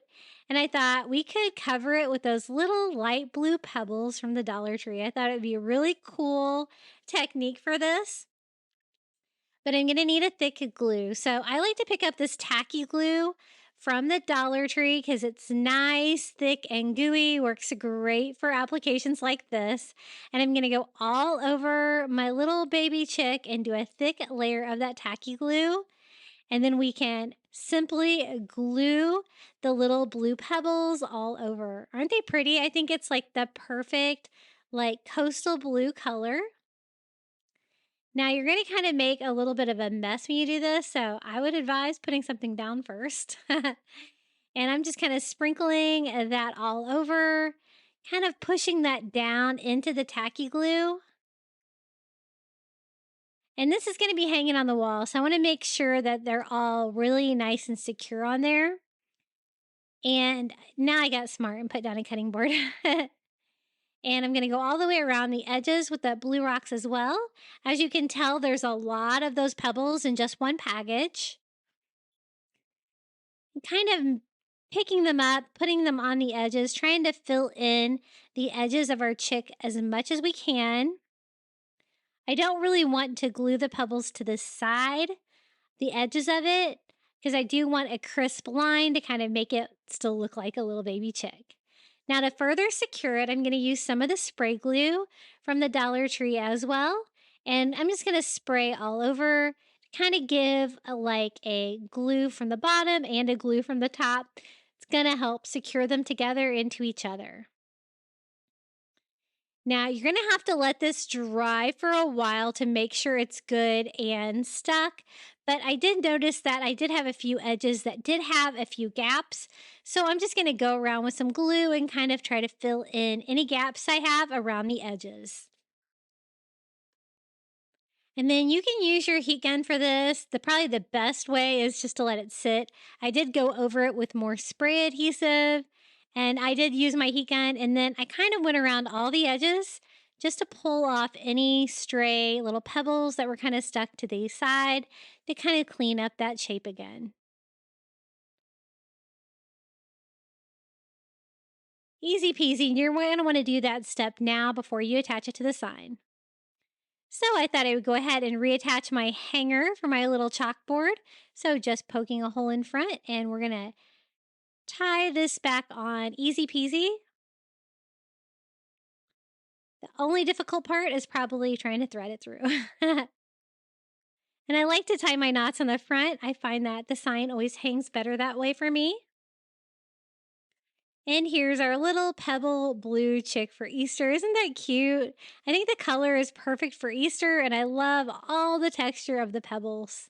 I'm going to go ahead and hot glue it down without trying to turn it upside down quite yet, because I wasn't sure if it was completely dry at this point. Then I wanted to decorate it a little bit. I have kind of an empty corner up here above my chick, and I have part of that purse left over, that seagrass purse from the Dollar Tree, and I'm just going to kind of cut like just a little square down, just like kind of a little background, and then attach like a little sand dollar on there for a little coastal touch. And I think this is just a sand dollar that I got on Amazon, about the same exact size as the ones from the Dollar Tree though. Just going to attach that little seagrass purse down here to the corner. And this is going to help coordinate with that bunny rabbit that we made earlier as well, because it's going to match the little sand dollar tail that was on there.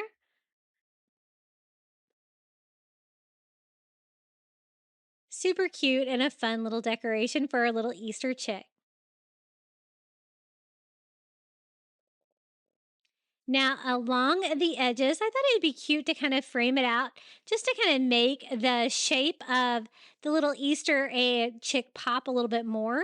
So I'm just using some of that thicker twine from Walmart, and I'm going to simply just hot glue that around all the edges of our little chick, just to provide another little coastal detail. But I think it also helped um, really show off the shape of the chick, so you can totally tell what it is.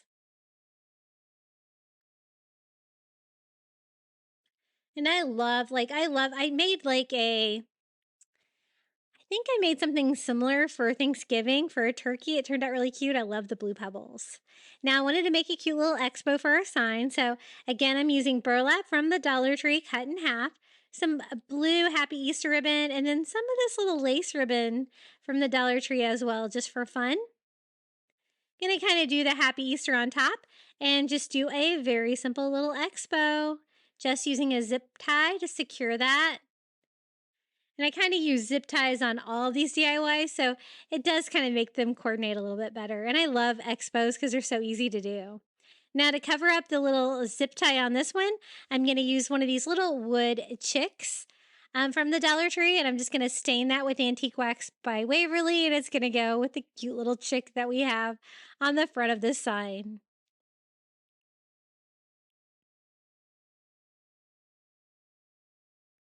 So I think it would look really cute, like just kind of in the center right there, just to kind of top the sign off. And it kind of overlaps our little sand dollar decor on there as well. And then hot gluing the little wooden chick on top. I think this turned out really fun for Easter. I just love this DIY. What do you guys think about our little pebble chick? Now, I kind of wanted to put a little grass on the bottom, so I'm using some reindeer moss from the Dollar Tree, and we're just going to do a thin layer of grass to kind of simulate, or moss to simulate grass along the bottom. I like to do that for my spring DIYs. I think it makes them look really springy.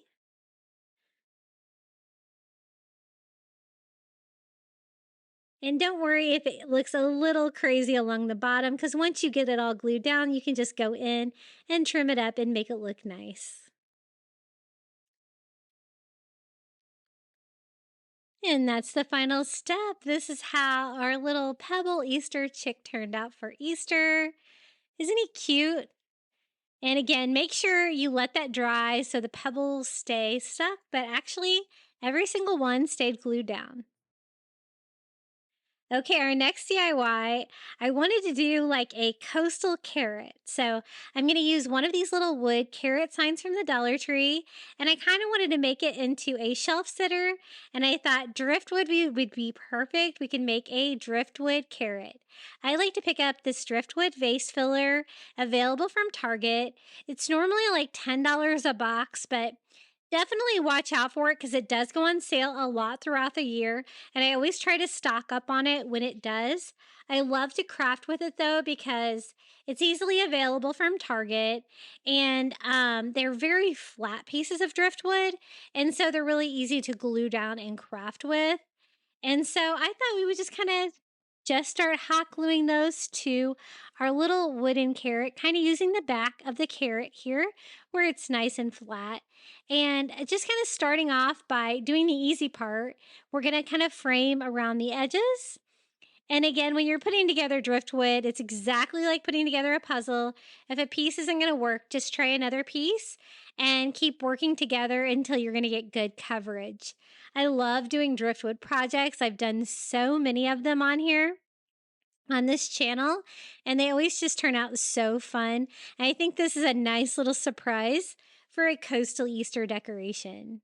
So I got the carrot part all framed out. So now we're just going to go in and just start gluing pieces in the center. I'm trying to kind of work the same direction. Some of the pieces are really large like that, so kind of take advantage of that. That's going to cover a lot of area.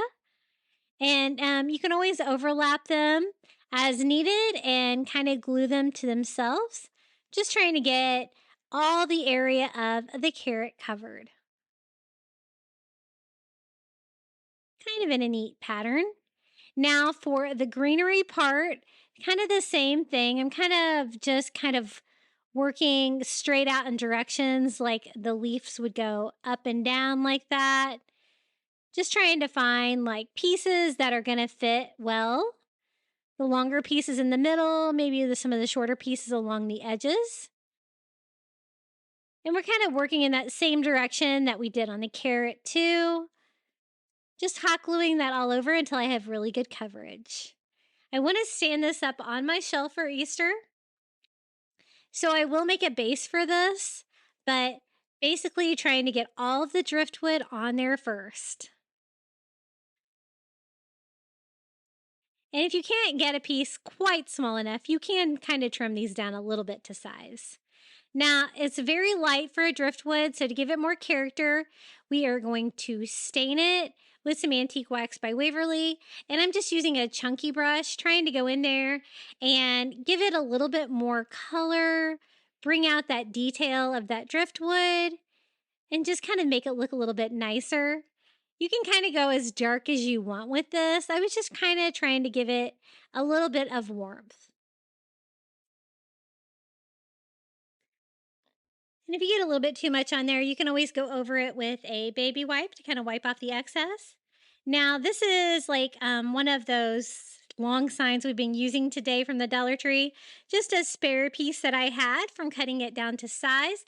I thought it would be a nice base. And so I'm just going to paint it all over with some ivory acrylic just to kind of give a nice plain color to this. It's going to kind of match my ivory shelves that we're going to display it on. And then I kind of want my carrot to be standing kind of like upside down, kind of on an angle. So I'm just going to try to start hot gluing that to the base. It's probably not going to be sturdy enough with just this L shape, but I can always keep building it out on the back a little bit. But I kind of wanted to get it lined up exactly how I would sit it there. And then I just kind of need another piece of wood here on the back. And I do have enough room for one of these little wood cubes from the Dollar Tree. And so I had it handy, so I'm just going to use that. But you could use like Jenga blocks or whatever you have. You're just going to need something a little sturdier if you're going to make yours stand up like this. Otherwise, you could attach a hanger, and this would be a really cute hanging Easter decor as well. Now, I got it to that point and I said, I don't know how much this looks like a carrot since it's brown. So I mixed up some pumpkin orange, like acrylic paint with water, and made an orange stain. And I'm just going to go over the carrot part of the driftwood with that orange stain, leaving the greenery part, that brown color, just to kind of give it a little bit more carrot feel, if you know what I mean. But it's still got that antique wax under it, so it still kind of coordinates together. But I kind of like that effect, and that's how that turned out. And here's my little driftwood carrot for Easter. Definitely fun, unique, and whimsical. I'm telling you, I can make any holiday a coastal holiday decoration. Okay, our next DIY, we're going to use one of these little foam bunnies from the Dollar Tree. And I thought we could do a little sand bunny. You know, I love everything to be coastal. I love me a good sand castle. But we're going to try to make a sand bunny. So I just put down a metal pan from the Dollar Tree to catch the mess. And we're going to use some of the brown sand from the Dollar Tree. You could always use white for this as well. And I'm going to Mod Podge sand all over. Now, I'm just kind of using Mod Podge just because it's going to be a little bit lighter. I don't think I'm going to need anything thicker than that. You could always use school glue as well. Basically went over half of the bunny with the Mod Podge and then just sprinkling the sand all over. Doing a sand project like this is so easy when you already have like just a plain white base. You're not worried about covering up any colors or anything. So I just flip it over, put Mod Podge on the other side, and sprinkle sand on this side of the bunny as well. Gonna stand it up and continue sprinkling sand all over the bunny head. Got to be careful if you're drying it with a heat gun though, because it is styrofoam, so you don't want it to melt. So very gently giving it a quick dry, and then just kind of using some of the leftover sand to try to cover up his ears a little bit better. Trying to cover up any of the white styrofoam that you can still see through. And I don't want to kind of mess up what I've already got going on. So I give it a quick dry. Then to help it stay down, I'm going to use some more of that spray glue from Dollar Tree and just kind of spray glue, then do another layer of sand. The reason I like to switch to spray glue is because you can't really use a brush at this point. It's going to take off all the sand.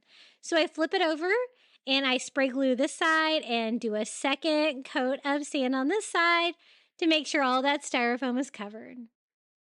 And basically that's the only thing we're going to do to this Easter bunny. I just wanted a really cute little sand bunny to go with my coastal Easter decor.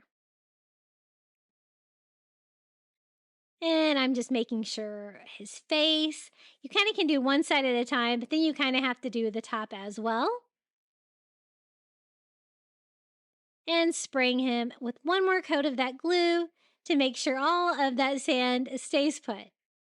Now, using sand on the foam items from the Dollar Tree is my favorite way to decorate them. It really looks like a little bunny statue that you could make at the beach, maybe with a little bunny mold. But I think he turned out really cute. And I have to have a sand cover project for every coastal holiday. So a sand bunny is going to be perfect.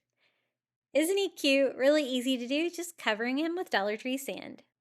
Okay, our next DIY, I picked this little basket up from the Target dollar spot for $5. It's basically just a rope basket.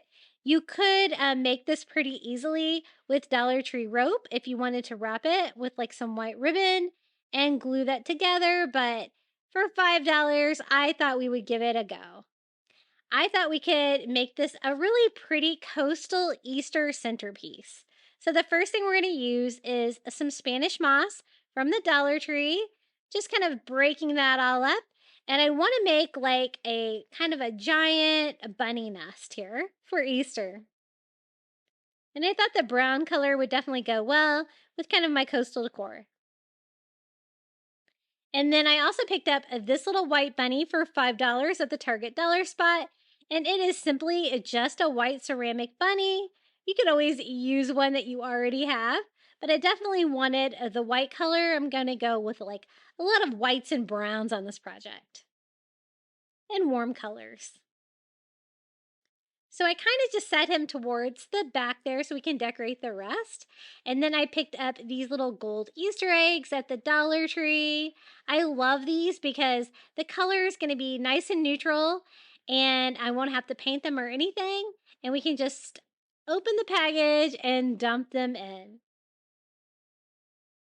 But the color is great. Definitely going to go with my coastal vibe. But I want it to be kind of like tropical, not traditional Easter. So I did pick up some palm fronds, also from the Target dollar spot. You can sometimes find these, something similar at Dollar Tree, but I really like these ones from the Target dollar spot.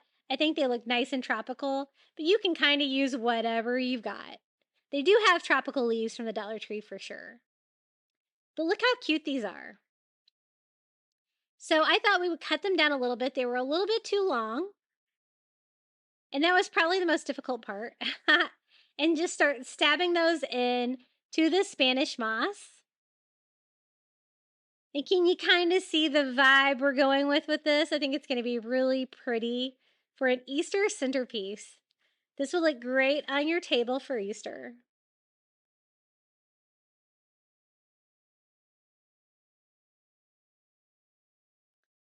And I think one more is going to be really good. Just kind of poking that down in there. Couldn't get any easier than that. Just kind of scattering the little gold Easter eggs around as well. Now this is that mesh ribbon from the Dollar Tree that I think looks like fishing net. So I thought it'd be fun just to kind of cut a piece, kind of lay it in there to kind of give like a fishing net feel. And kind of maybe do one this direction as well, just to provide a little bit more texture, a little bit more coastal fun. And kind of arranging the little gold Easter eggs on it, around it, under it. I like the little eggs peeking out from behind the palm fronds. I think that looks cute. And then a little sand dollar from the Dollar Tree. And some of my coastal stash, I have like some starfish that I get on Amazon. You could always use the ones from Dollar Tree as well. Super excited for hopefully they'll bring both of those back again this year for the shore living line. And just kind of scatter the little sand dollars, seahorses in there, and the eggs, and kind of arrange them until I'm happy with it. Then I thought maybe a few seashells as well. These are just some seashells from the Dollar Tree. Just kind of have to scatter them around to get it exactly how you like it. And this is how it turned out. I think it's so cute, a little coastal Easter centerpiece. So easy to put together. If you can't find this exact basket, you could pretty much do that with any kind of a shallow bowl. Just enough to hold all your goodies in there. Okay, this is the bag that I was talking about from the Target dollar spot. It is a much larger bag. It's like kind of like a beach bag. And it's just going to give me a bigger surface, kind of the same effect. Actually, it wasn't $3. It was actually $5. Little woven tote bag. But you could probably do this with the little bags that we use from the Dollar Tree if you pieced it together. And that's kind of, see how similar they are? The one from the Dollar Tree does have like the little cutouts in it, but that one was kind of more full. Now, I want to do a seagrass bunny rabbit, like a shelf sitter, but I don't really have like an existing sign from the Dollar Tree that was in the shape that I wanted. I wanted it to kind of look like this, like a little like Peeps bunny kind of thing. And so I'm using that little bunny that you see there just as inspiration. That's off one of the little Dollar Tree signs. I use that to make a garland. And I'm just using some of that foam board from the Dollar Tree and a Sharpie. And I'm trying my best to sketch that out. You're not going to be able to see any of this mess. So it's okay if you have to try a couple times to kind of get kind of a symmetric bunny rabbit, but then we're just going to kind of cut that out. Not a big fan of cutting the foam board or the cardboard and stuff like that, but this was a pretty easy shape, so I think we can pull it off. And you can also do this too if you can't find any of like the wooden signs that you might need for a DIY, you can kind of make your own thing as well.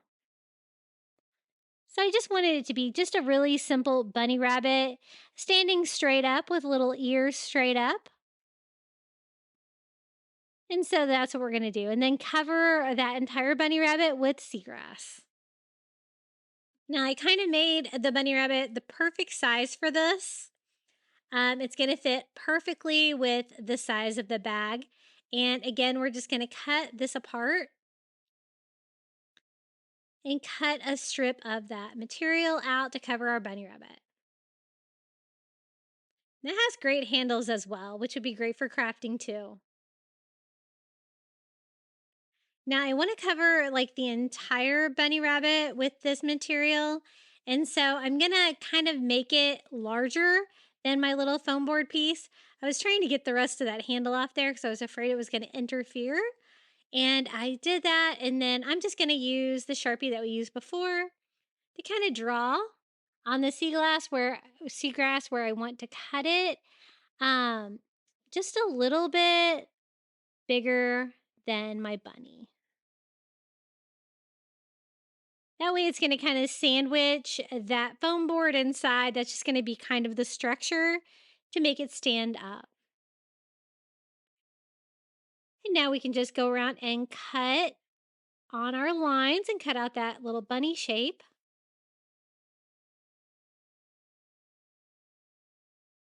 And don't worry if you can see the marker because I'm just going to use that side as my inside piece. You won't be able to see it. Now I wanted the back of my project to be kind of finished too. So I'm also using just some burlap that I got. This is a burlap roll from Walmart. And I'm kind of using that existing seagrass as a stencil. And we're going to go ahead and cut out a burlap back as well. And that's just going to be the back of my little stand-up bunny. It's just going to make it look more finished. But I thought I would go ahead and measure that so I can cut that out. Now it's going to make it easier to put this all together. We can sandwich our little foam board piece in between the little seagrass piece and the burlap, just like that. And see how I have like probably about a 1/2 inch border all the way around. I'm going to go ahead and secure this together with hot glue on the foam board, attaching that to the seagrass. And then I still have plenty enough room around the edges to attach the seagrass to the burlap back. So we're just going to go ahead and lay the burlap that we cut down into the bunny shape as well. And honestly, it'd be really cute if you wanted to do a burlap bunny like this as well. You can kind of see through it though, so you're going to have to make sure that your foam board underneath is cut pretty even. And so I'm just hot gluing all around the edges, also hot gluing it down to the foam board. Kind of sandwiching that in there. And of course, with burlap, you're going to get a little bit of fraying around the edges. And so I'm just going to give it a quick trim. But I am going to finish the edges, but I do need them to be pretty symmetrical and even. But I don't want to leave it all exposed like that. So I'm going to use some of this decorative nautical rope from the Dollar Tree. This is the thinner kind, like the 9.5 foot, I think. And I thought that would be the perfect border around. It's going to kind of sandwich all that together and cover up all of my exposed or rough edges over here. And it's also going to provide like just another coastal touch. So I'm just going to hot glue that little rope all the way around the bunny rabbit to frame him out. And I did cut it right between the two ears because I was afraid it was going to be really hard to go around that corner. So I just cut that down to go straight down into its ear. And then I can just start with that piece that I just cut off and get it close down in there as I can. It almost causes them to touch a little bit there, but I got it to fit. And then just wrapping that same rope all the way around until we get to the bottom of our bunny rabbit. Now I want this little seagrass bunny rabbit to stand up. I'm going to make it like a shelf sitter decor. And so I'm going to use a Dollar Tree sign for the bottom of the base. And this is the sign I'm going to use. It's just another one of those long board signs from the Dollar Tree. I think just leftover from Valentine's Day, but it can be whatever. I love the fact that it was blue, though. It was kind of the perfect color. I kind of measure about how wide I need it to be, and then I just cut it down to size.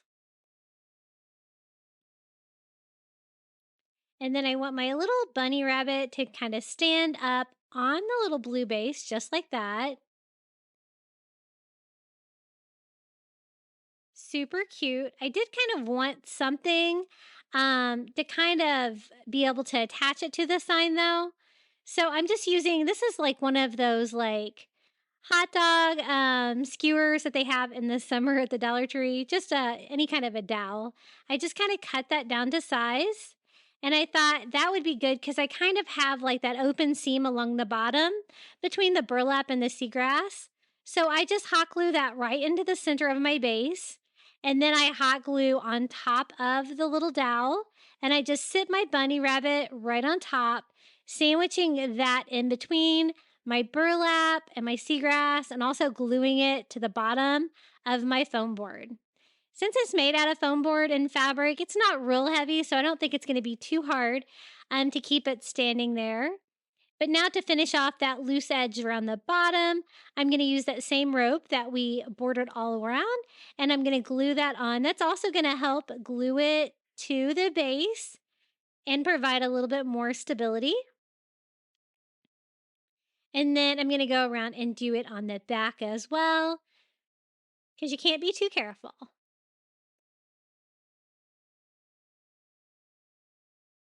And then I thought our little bunny needed a bunny tail.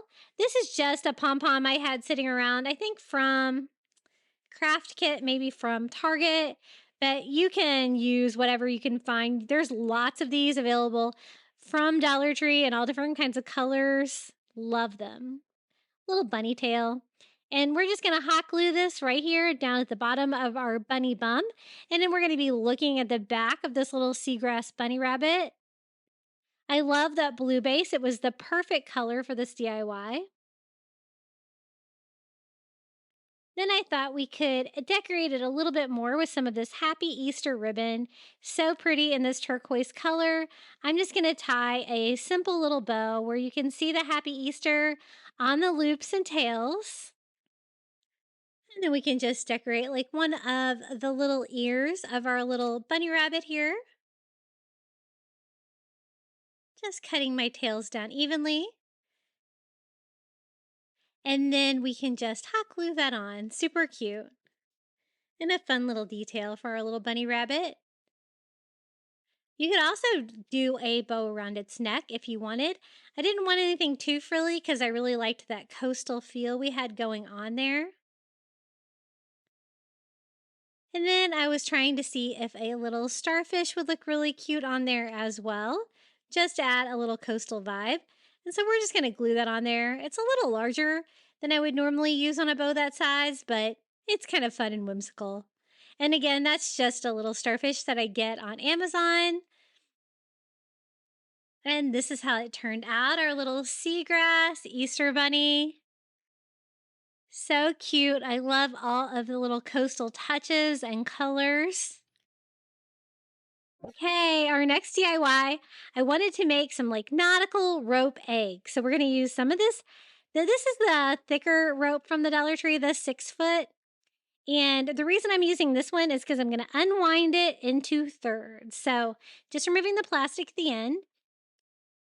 We're just going to simply unwind it. It's going to give us a thinner rope, which is going to be great to cover some Dollar Tree eggs with. These are kind of some of their bigger plastic ones. Doesn't really matter what color they are. The rope is going to cover them pretty well. The most time-consuming part of this project is just probably unwinding the rope. So I just start with a little bit of hot glue at the top, and then we're just going to simply start winding these around the eggs. You do have to use hot glue here and there just to make sure that it is going to stay put. But mainly winding is going to cover most of the egg. And I just want to do a really cute egg display. I found something at the thrift store at Goodwill that's going to be really cute to display this egg. But you could always display your rope eggs in anything. You could do an Easter basket. You could do a basket of any kind. You could do a bowl. Be really cute. And just a simple way to DIY your own high-end looking Easter eggs. Especially when you start getting to the tips, you're going to have to start like using maybe a little bit more hot glue to make sure it stays in place. And you're going to want to keep the different rows kind of tight together so you don't see any of that color underneath. And I like doing it with this size egg. I haven't tried it with like the smaller one, but you might need a smaller string if you're going to use a smaller egg. And we're just going to keep covering it till you can't see any more of the plastic. And then trimming that off and gluing that down in there. Super cute. We're going to go ahead and do the same thing with our other little Easter eggs.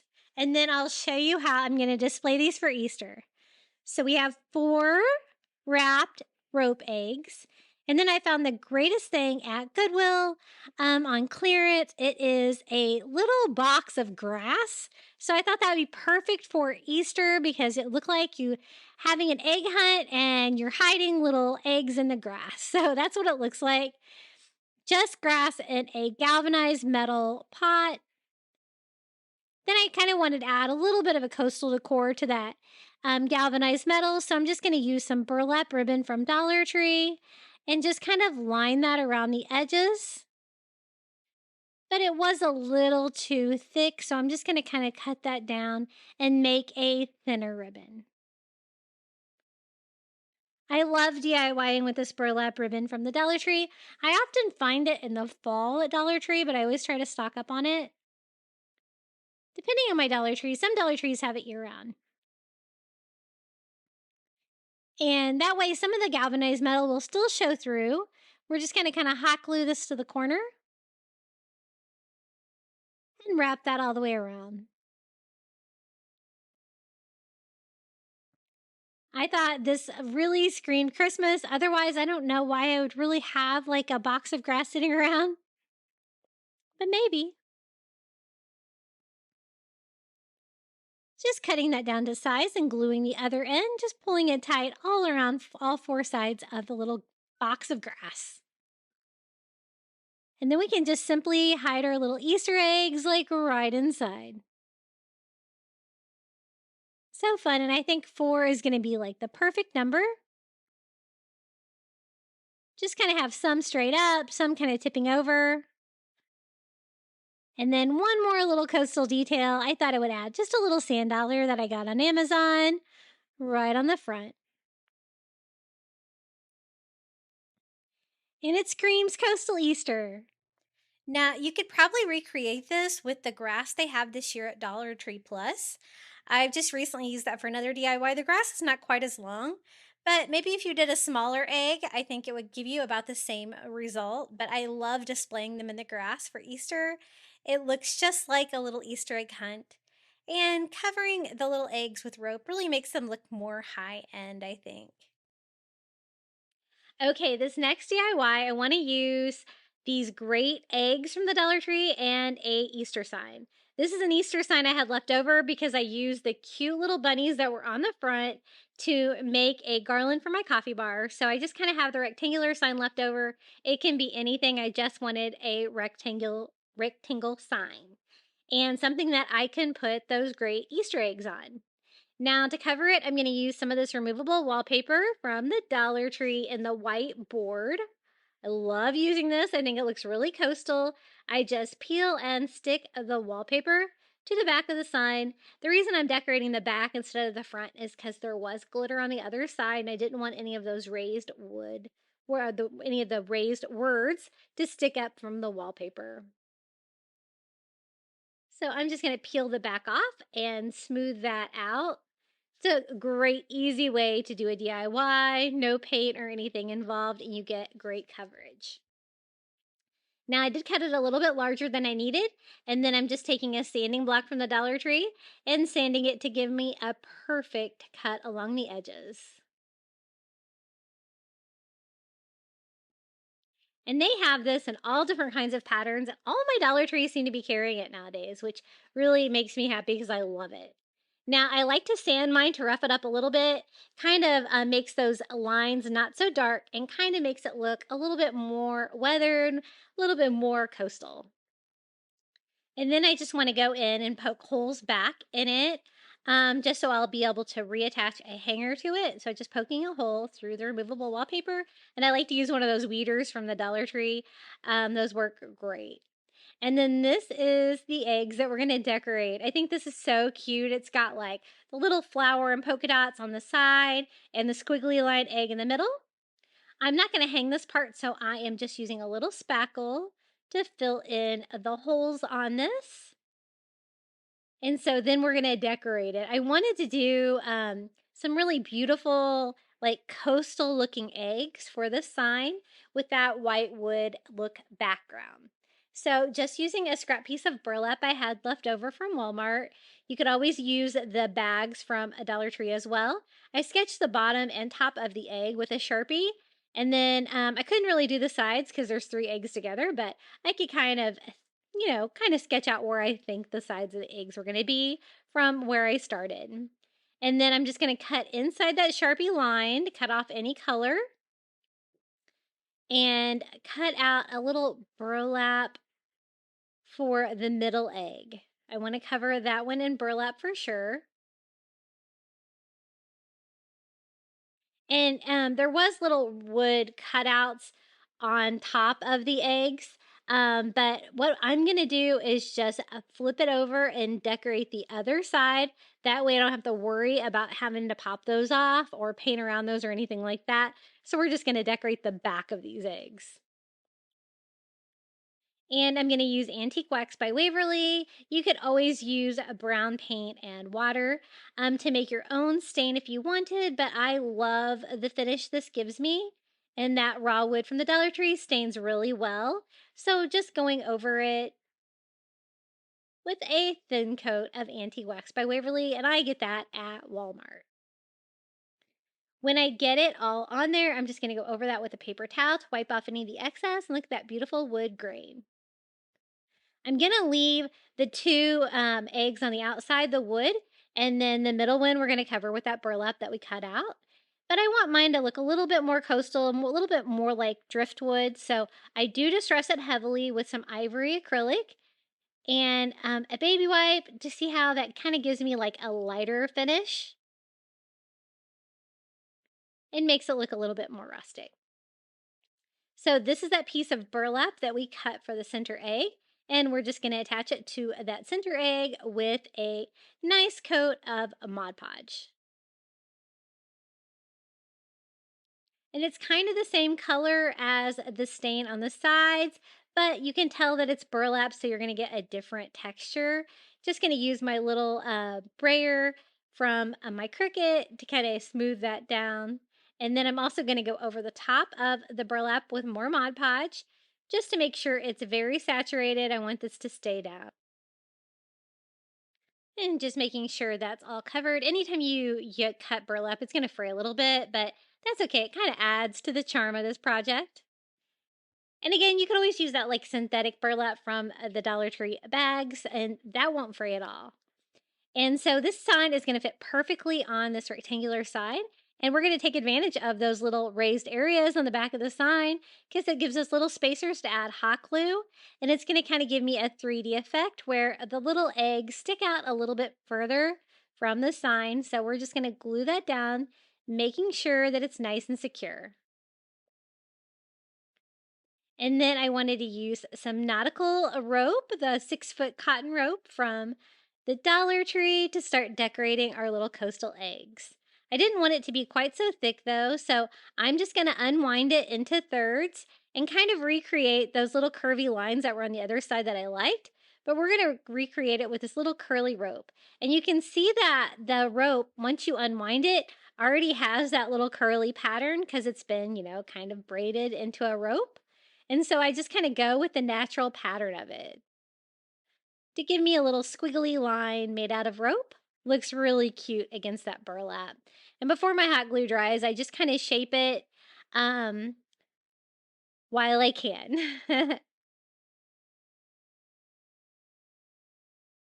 And then I thought we would do another little squiggle line.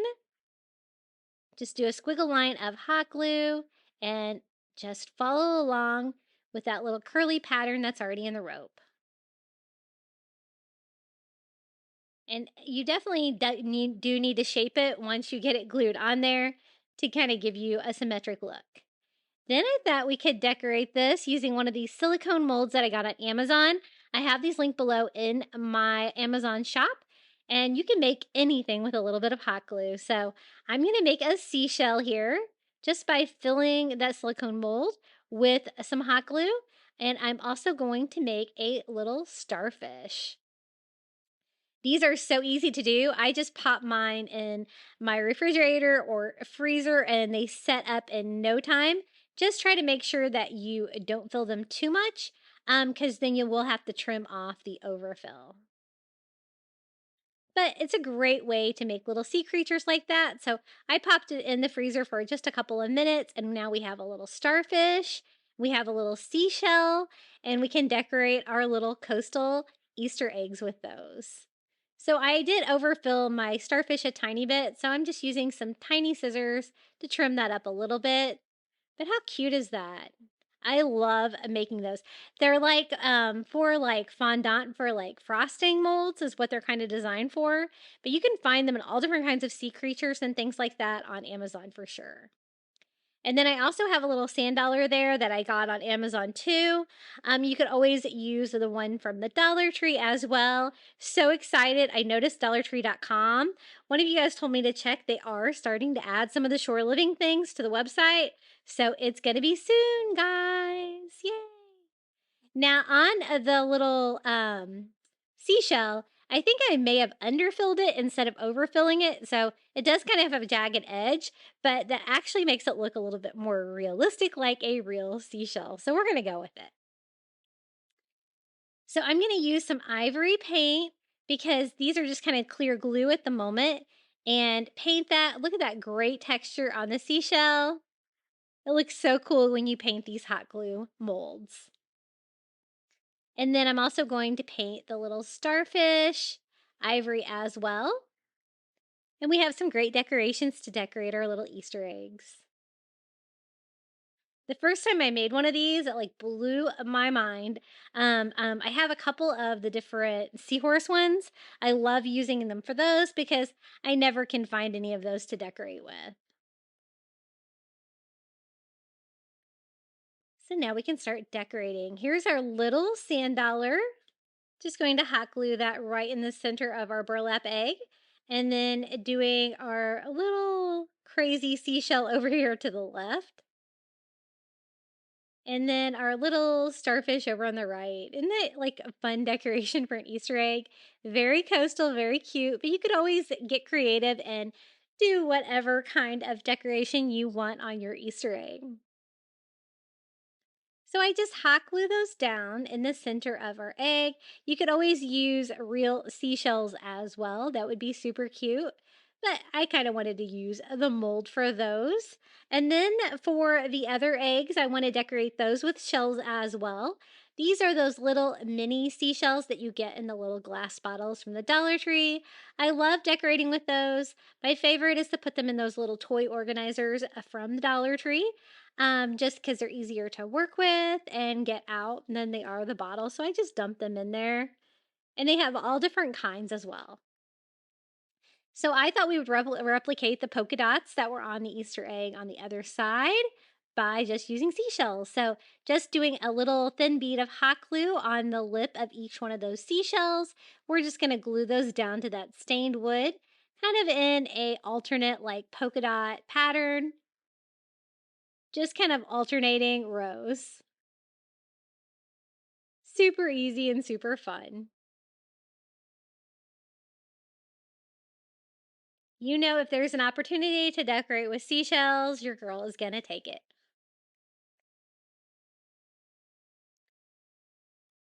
Okay, that one looks pretty good. And now we can start moving on to decorate the other side. I thought we'd switch it up on this side and use a little tiny starfish. I get these on Amazon. They're always available in my shop below. Sometimes you get all tiny ones like this. Sometimes they vary the size. Kind of depends. They also have these in blue. I get them in blue as well, but I love them. They're real little tiny starfish, and they're dried the perfect ivory color for this project. So I'm just picking out enough of them to kind of give that same polka dot pattern that we got on the other side with seashells, just by alternating them. They're kind of delicate, but once you get them glued on, they should be good to go. So just going to do a dot of hot glue everywhere I want one and just simply attach those. And I think these little coastal Easter eggs turned out so cute for the sign. So whimsical and fun for Easter, and totally goes with the coastal vibe in my home. Now I wanted to make the hanger extra special, so I'm going to use some of this wood bead garland from the Dollar Tree. They have these in the square or the round balls. And I love it because the colors are going to be perfect, that nice neutral color. I'm just going to leave it on the twine that's on there and simply tie that to our little sign. Just cutting it a little bit longer, removing some of the beads so I still have enough twine to work with so that I can tie that to the top. And I think that natural wood goes really well with the natural colors that we used in the coastal DIY. Now, the only thing I thought this thing still needed was maybe a bow, but I wanted to do something coastal as well. So I'm going to use some of this great mesh ribbon. I love picking this up from the Dollar Tree because I think it looks a little bit like fishing net. They have it like in the white or tan or green colors. The tan is probably my favorite, but I do use the white a lot too. But we're going to use the tan for this one. See how it kind of resembles like an old net? I love the vibe it gives. So we're just going to make a really fun bow out of this, just by kind of like you make a traditional bow. Pinch it in the middle, make a loop, make another loop and pinch it. And then we're going to do that like 3 times on each side. We're going to make a big bow. So we're going to have 3 loops on each side.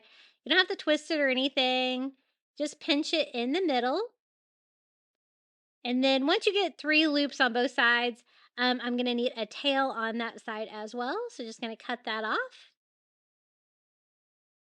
And then to attach it in the middle, I'm just keeping it really good and pinched. And then I'm going to bring in some twine from the Dollar Tree and just tie that in the center of the bow. It's going to give us a really fun coastal looking bow that we can decorate this sign with. I love using this stuff. Sometimes you don't even have to tie a bow. You can just tie a knot in the middle. You're still going to get that really fun effect. Absolutely beautiful. So just kind of cutting my tails down to make them even, pulling those the same direction as well. And then we're going to attach that to the hanger. I was trying to decide which side I wanted to put it on. And I'm just going to tie that on to the twine that's already on the hanger.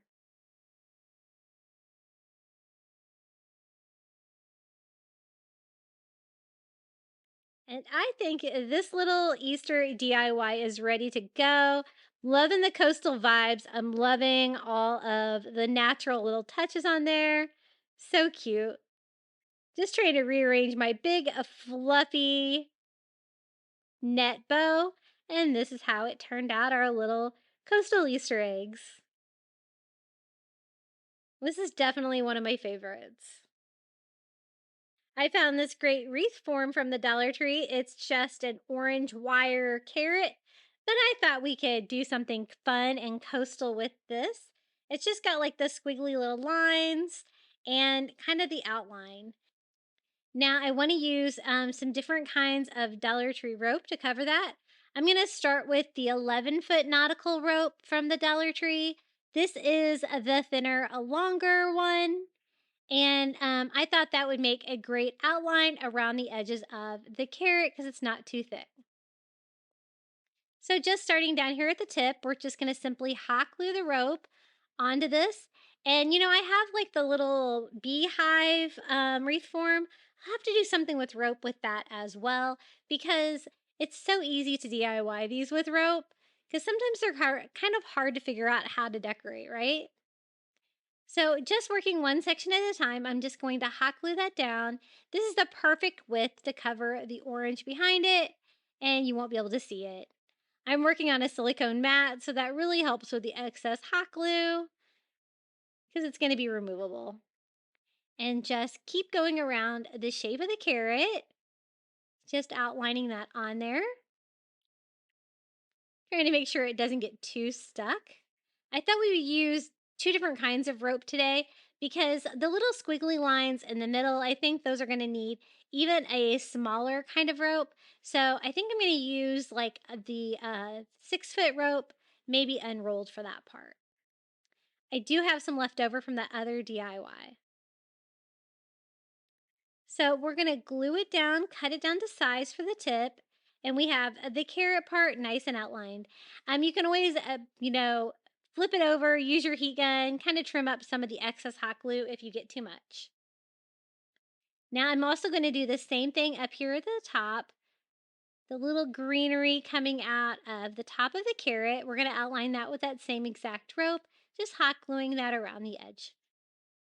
And we're not just going to do rope on this. We are going to add some other coastal touches, but for right now, we're just using rope to give us a really cute little wreath outline.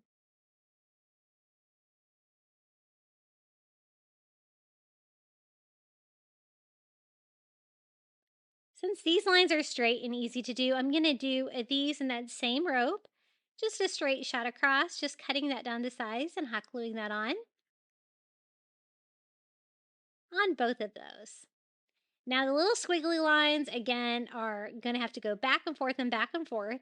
So I'm just going to use one of the ropes that is unwound to do that part to give me that little squiggly pattern.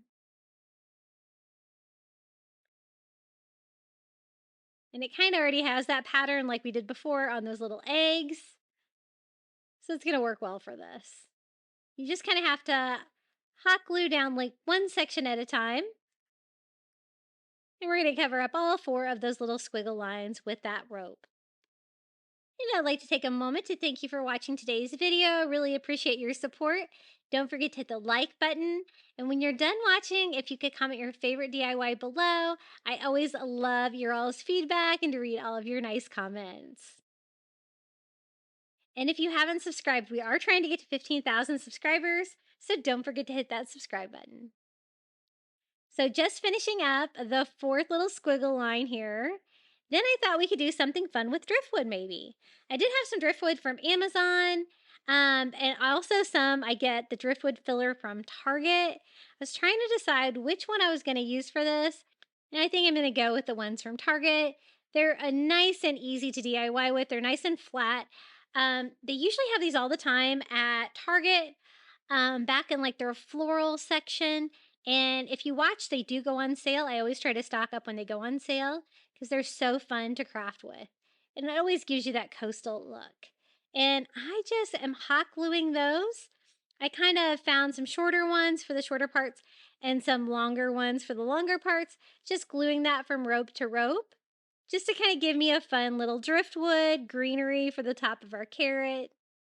Just another little coastal touch to this little carrot wreath. So I picked these sizes out specifically to fill it up, and it does a pretty good job. Now I thought some of those little tiny seashells from the Dollar Tree would make perfect decorations to decorate this carrot a little bit more.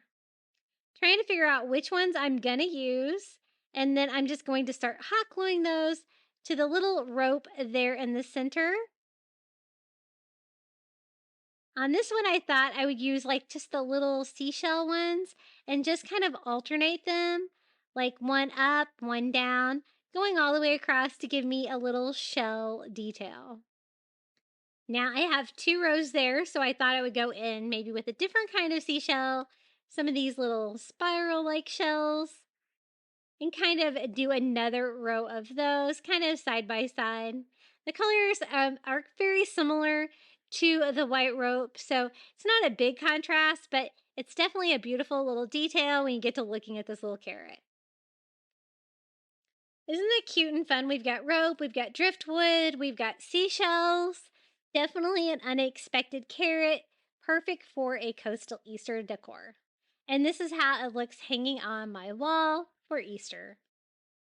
And you could always hang this on a door as well. It's not a really big wreath. I'm kind of hanging mine at an angle because I think it looks better that way. Okay, up next, we're going to use some more of these glass stickers from the Dollar Tree. I love these. And some little galvanized metal Easter decorations. I picked up a bunny and a little Easter chick. And then one of these long, skinny Easter egg signs from the Dollar Tree. This is the perfect color for my coastal decor, that like robin egg blue. That we could do a really fun, simple, like Easter sign. And I wanted to use the galvanized metal. I didn't really want to paint them though, so I thought maybe the glass stickers might be a fun option to decorate these little guys. They're going to fit perfectly on that long sign though. They're just the right width. So I'm just going to open up some of these glass stickers. They're like a blue and like metal color of detail on them as well, and they're a little bit frosted. And we're just going to decorate our little bunny and chick with little starfish and seashells, whatever other goodies are on here. And couldn't be any easier. Just kind of doing like a floral design, but with seashells.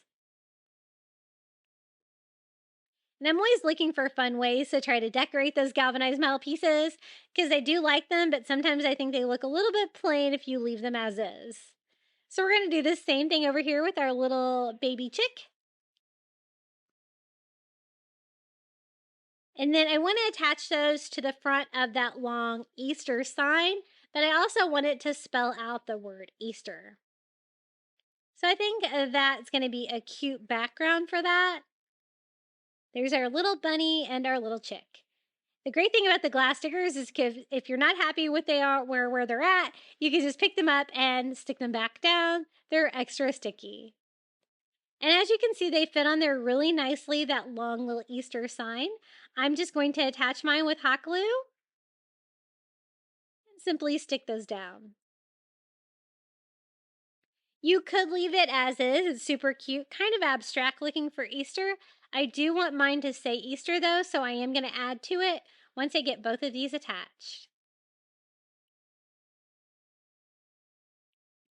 And be careful when you are gluing down that metal, it does get hot. We're just going to use simply some of the wooden letters from the Dollar Tree, and I thought we could just spell out the word Easter all the way down the sign.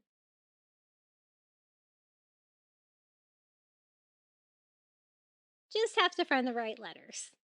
And I'm just going to use the natural wood. It's going to make it super easy. And just hot glue those down, kind of doing the middle letter first. We're going to do EAS on the bunny and TER on the chick, just spelling out the word Easter all the way down.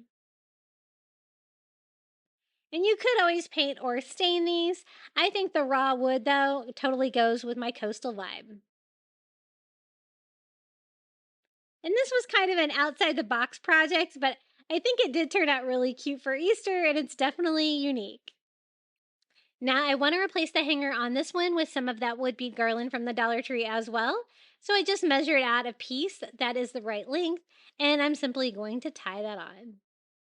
I just think the wood bead garland makes your projects look a little extra special, And I think the raw wood definitely goes well for a coastal vibe. This one, I don't think I cut the twine quite long enough. So just to reinforce it on the back, I'm just going to tie another knot of twine on there just to kind of salvage it and make it sturdier.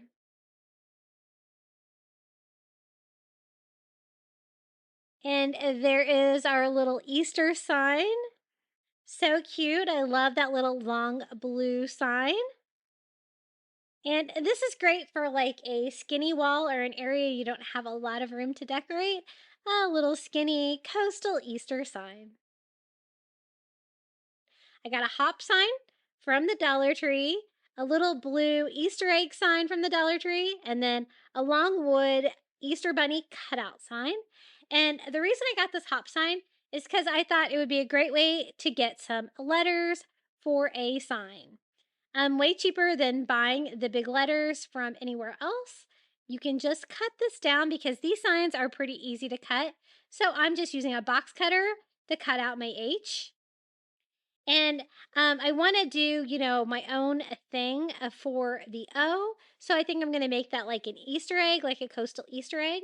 So I can save that bunny for something else. But basically, I bought this just for that H and that P. And they do have glitter on there. It's not too bad though. Once I get it cut down to size, I'm just going to sand it a little bit just to give myself a smooth edge. And then I'm going to do the same thing over here by cutting the P off.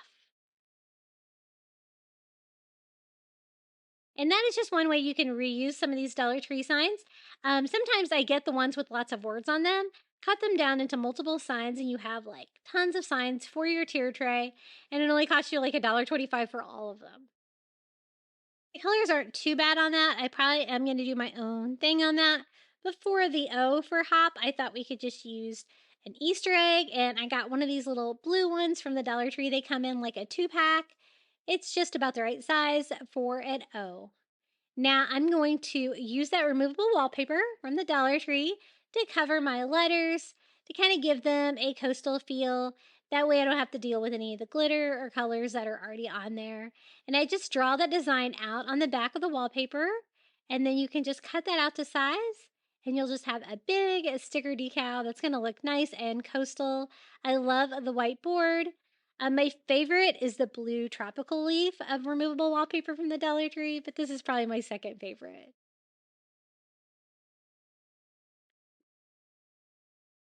And super easy to cut out. So now it's just a giant sticker. We can just peel and stick that on. Easy peasy. It's kind of the same feel that was on there before, but no color and no glitter. But I think that's going to look good against that little wood bunny sign that we're going to put these on. I'm going to do the same thing with my P, just using an ink pen to draw it out. And you could also do that just to make letter stickers like that and kind of save your letters if you wanted. I'm going to just go ahead and cover my letters though, but that would be a cute hack as well. If you have a middle part like that, if you just kind of bend it, it gets it easy to cut out that little center part. And we have our little coastal H and our little coaster P for our little hop sign. If you don't get it on there perfect, you can always smooth it off a little bit with a sanding block to take off any excess. Then we're also going to cover the egg. That way all of my letters will look consistent. They're all going to have that like whiteboard feel. Kind of tie it all together. So we're just going to cover the Easter egg with that paper as well. So now we have all of our letters. I do like to sand over the top of this just to kind of blend that in, make it look a little bit more rustic and weathered. Kind of rough up the glossiness of the paper as well. Now here is our little wood bunny sign, super cute. I love the natural color. I think that looks really coastal, and it's got that cute little bunny cutout at the top. I'm just going to go ahead and remove the hanger, and just like before, we're going to use some of that wood bead garland from the Dollar Tree just to replace the hanger. Just by knotting that off on the back. making sure that it's going to stay put. If it doesn't, I just add another knot. So here's our little coastal letters that we made, our hop letters. Super cute. They fit on there really nicely. And we're just going to attach those with hot glue. And just a cheaper hack to get some of the bigger letters to use for your DIY for sure. And I am going to decorate the egg a little bit more, but for now we're just going to glue these down. They're just about the right size, and I kind of want to do like the egg at an angle. I'm going to go ahead and put the P on first to make sure that I know exactly how much room I have. And just kind of glue that a little askew. Kind of emphasizes the fact that that's an Easter egg. And then to decorate it, we're just going to use a sand dollar. You can use the one from the Dollar Tree. This is actually one that I got on Amazon. Whatever you have, and I'm just going to glue that on my Easter egg, just kind of leaving it the natural color. Just a fun little coastal touch to this DIY. And this one was pretty easy to put together. Just a few steps involved. And this is how it looks hanging in my home for Easter. A pretty good way to get some lettering like that, but using supplies from the Dollar Tree. I think it turned out super coastal and cute. These long skinny signs are great for like areas where you don't have a lot of room. And this is how it looks hanging in my dining area. You've reached the final reveal. I really hope you've enjoyed these 20 coastal Easter Dollar Tree DIYs. Definitely some of my favorite DIYs I've done so far here on my channel. I love Easter. It's one of my favorites. And please let me know which DIY was your favorite down in the comments below. Don't forget to check out my second channel, Crafty Little Beach on your phone. Enjoy. Everyone needs a shoulder to cry on. Everyone needs a helping hand. Everyone needs someone to rely on. Yes, everyone needs a friend. So let's come together, celebrate each other, stand united as one. We lift our hands up and pray, lay all our love before Him with all of our faith. He is the change within us, there is a light. Let Him lead the way, lift our hands up and pray today. Oh, pray. Everyone needs somebody to lean on. Everyone needs someone who cares. If we come together as one, help each other get stronger, we are bound in the name of the Lord. So let's come together, celebrate each other, stand united as one. We lift our hands up and pray, lay all our love before Him with all of our faith. He is the change within us, there is a light. Let Him lead the way, lift our hands up and pray today. Oh, pray. Oh, pray. Oh, pray. Oh, pray. So let's come together. Yeah, let's come together. We lift our hands up and pray, lay all our love before Him with all of our faith.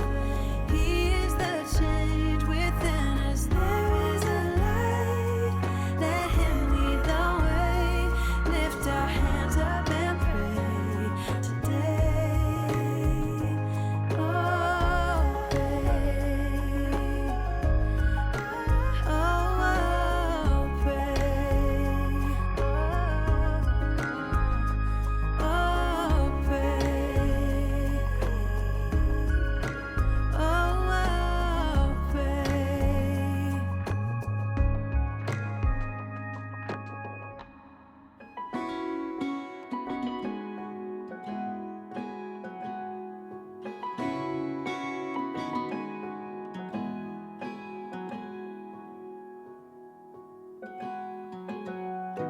was out drinking, looking for the next thing. I couldn't really settle down. Always on the run, I didn't want to slow down. But baby, then you came around. Yeah, you came around. No, I won't ever let you down. I promise you that I'll hold on. I know that it gets tough sometimes, so I'm here to remind you, love. The sun will shine on you wherever you go, wherever you go. And when it gets dark, stay strong. You're never alone. You're never alone. The sun will shine. The sun will shine. Yeah.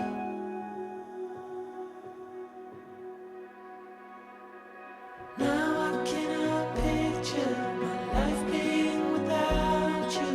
You're the center of my life. I know we can't predict the future, but baby, I won't lose you. You know that I will stick around. Yeah, I will stick around.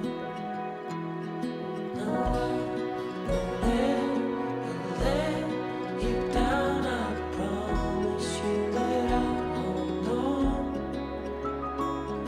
I know that it gets tough sometimes, so I'm here to remind you, love. The sun will shine on you wherever you go, wherever you go. And when it gets dark, stay strong. You're never alone. You're never alone. The sun will shine. The sun will shine. Yeah. The sun will shine. The sun will shine. Yeah. The sun will shine. The sun will shine.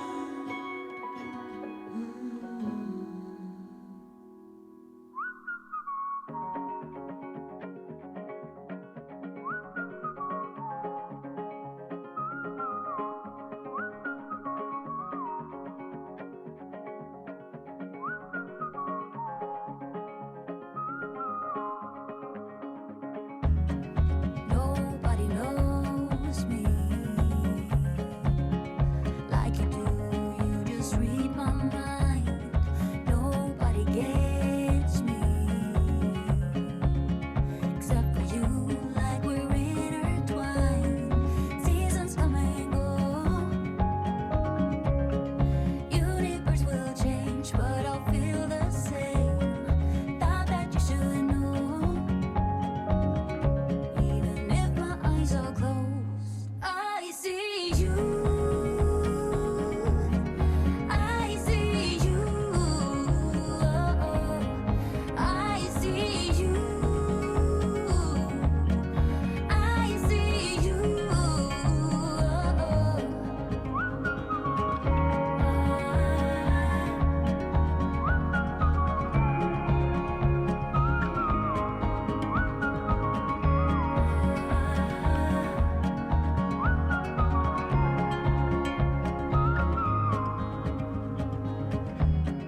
Nobody sees me like you do. You just make me smile. Thank you so much for making it all the way to the end of today's video. I also want to give a huge thank you to all of my members here on YouTube. Thank you to Karen O'Haron, Melinda Elizabeth, Jamie Job, Susan Edmonds, Tracy Knight, Janae Farrington, Pamelia Wren, Donna Schreiner, I Am Mojo Jojo, Live Another Day, Marin Christensen, Adrian Brult, Debbie Middleton, Donna Tanner, Kim Rogers, and Maria Cruz Pagan. Every little bit helps, and your support really means the world to me. If you would like to become a Crafty Beach Fun member, all you have to do is hit the join button next to today's video. You're going to get early ad-free access to my content, a badge next to your name, and you comment down below, and a shout out in every video. I would also love to see what you've been crafting. Be sure to share your DIYs with us at our private Facebook group. It's linked in the description of today's video. We would love to see what you've been working on in your craft room. Now, do you want even more Easter crafting inspiration?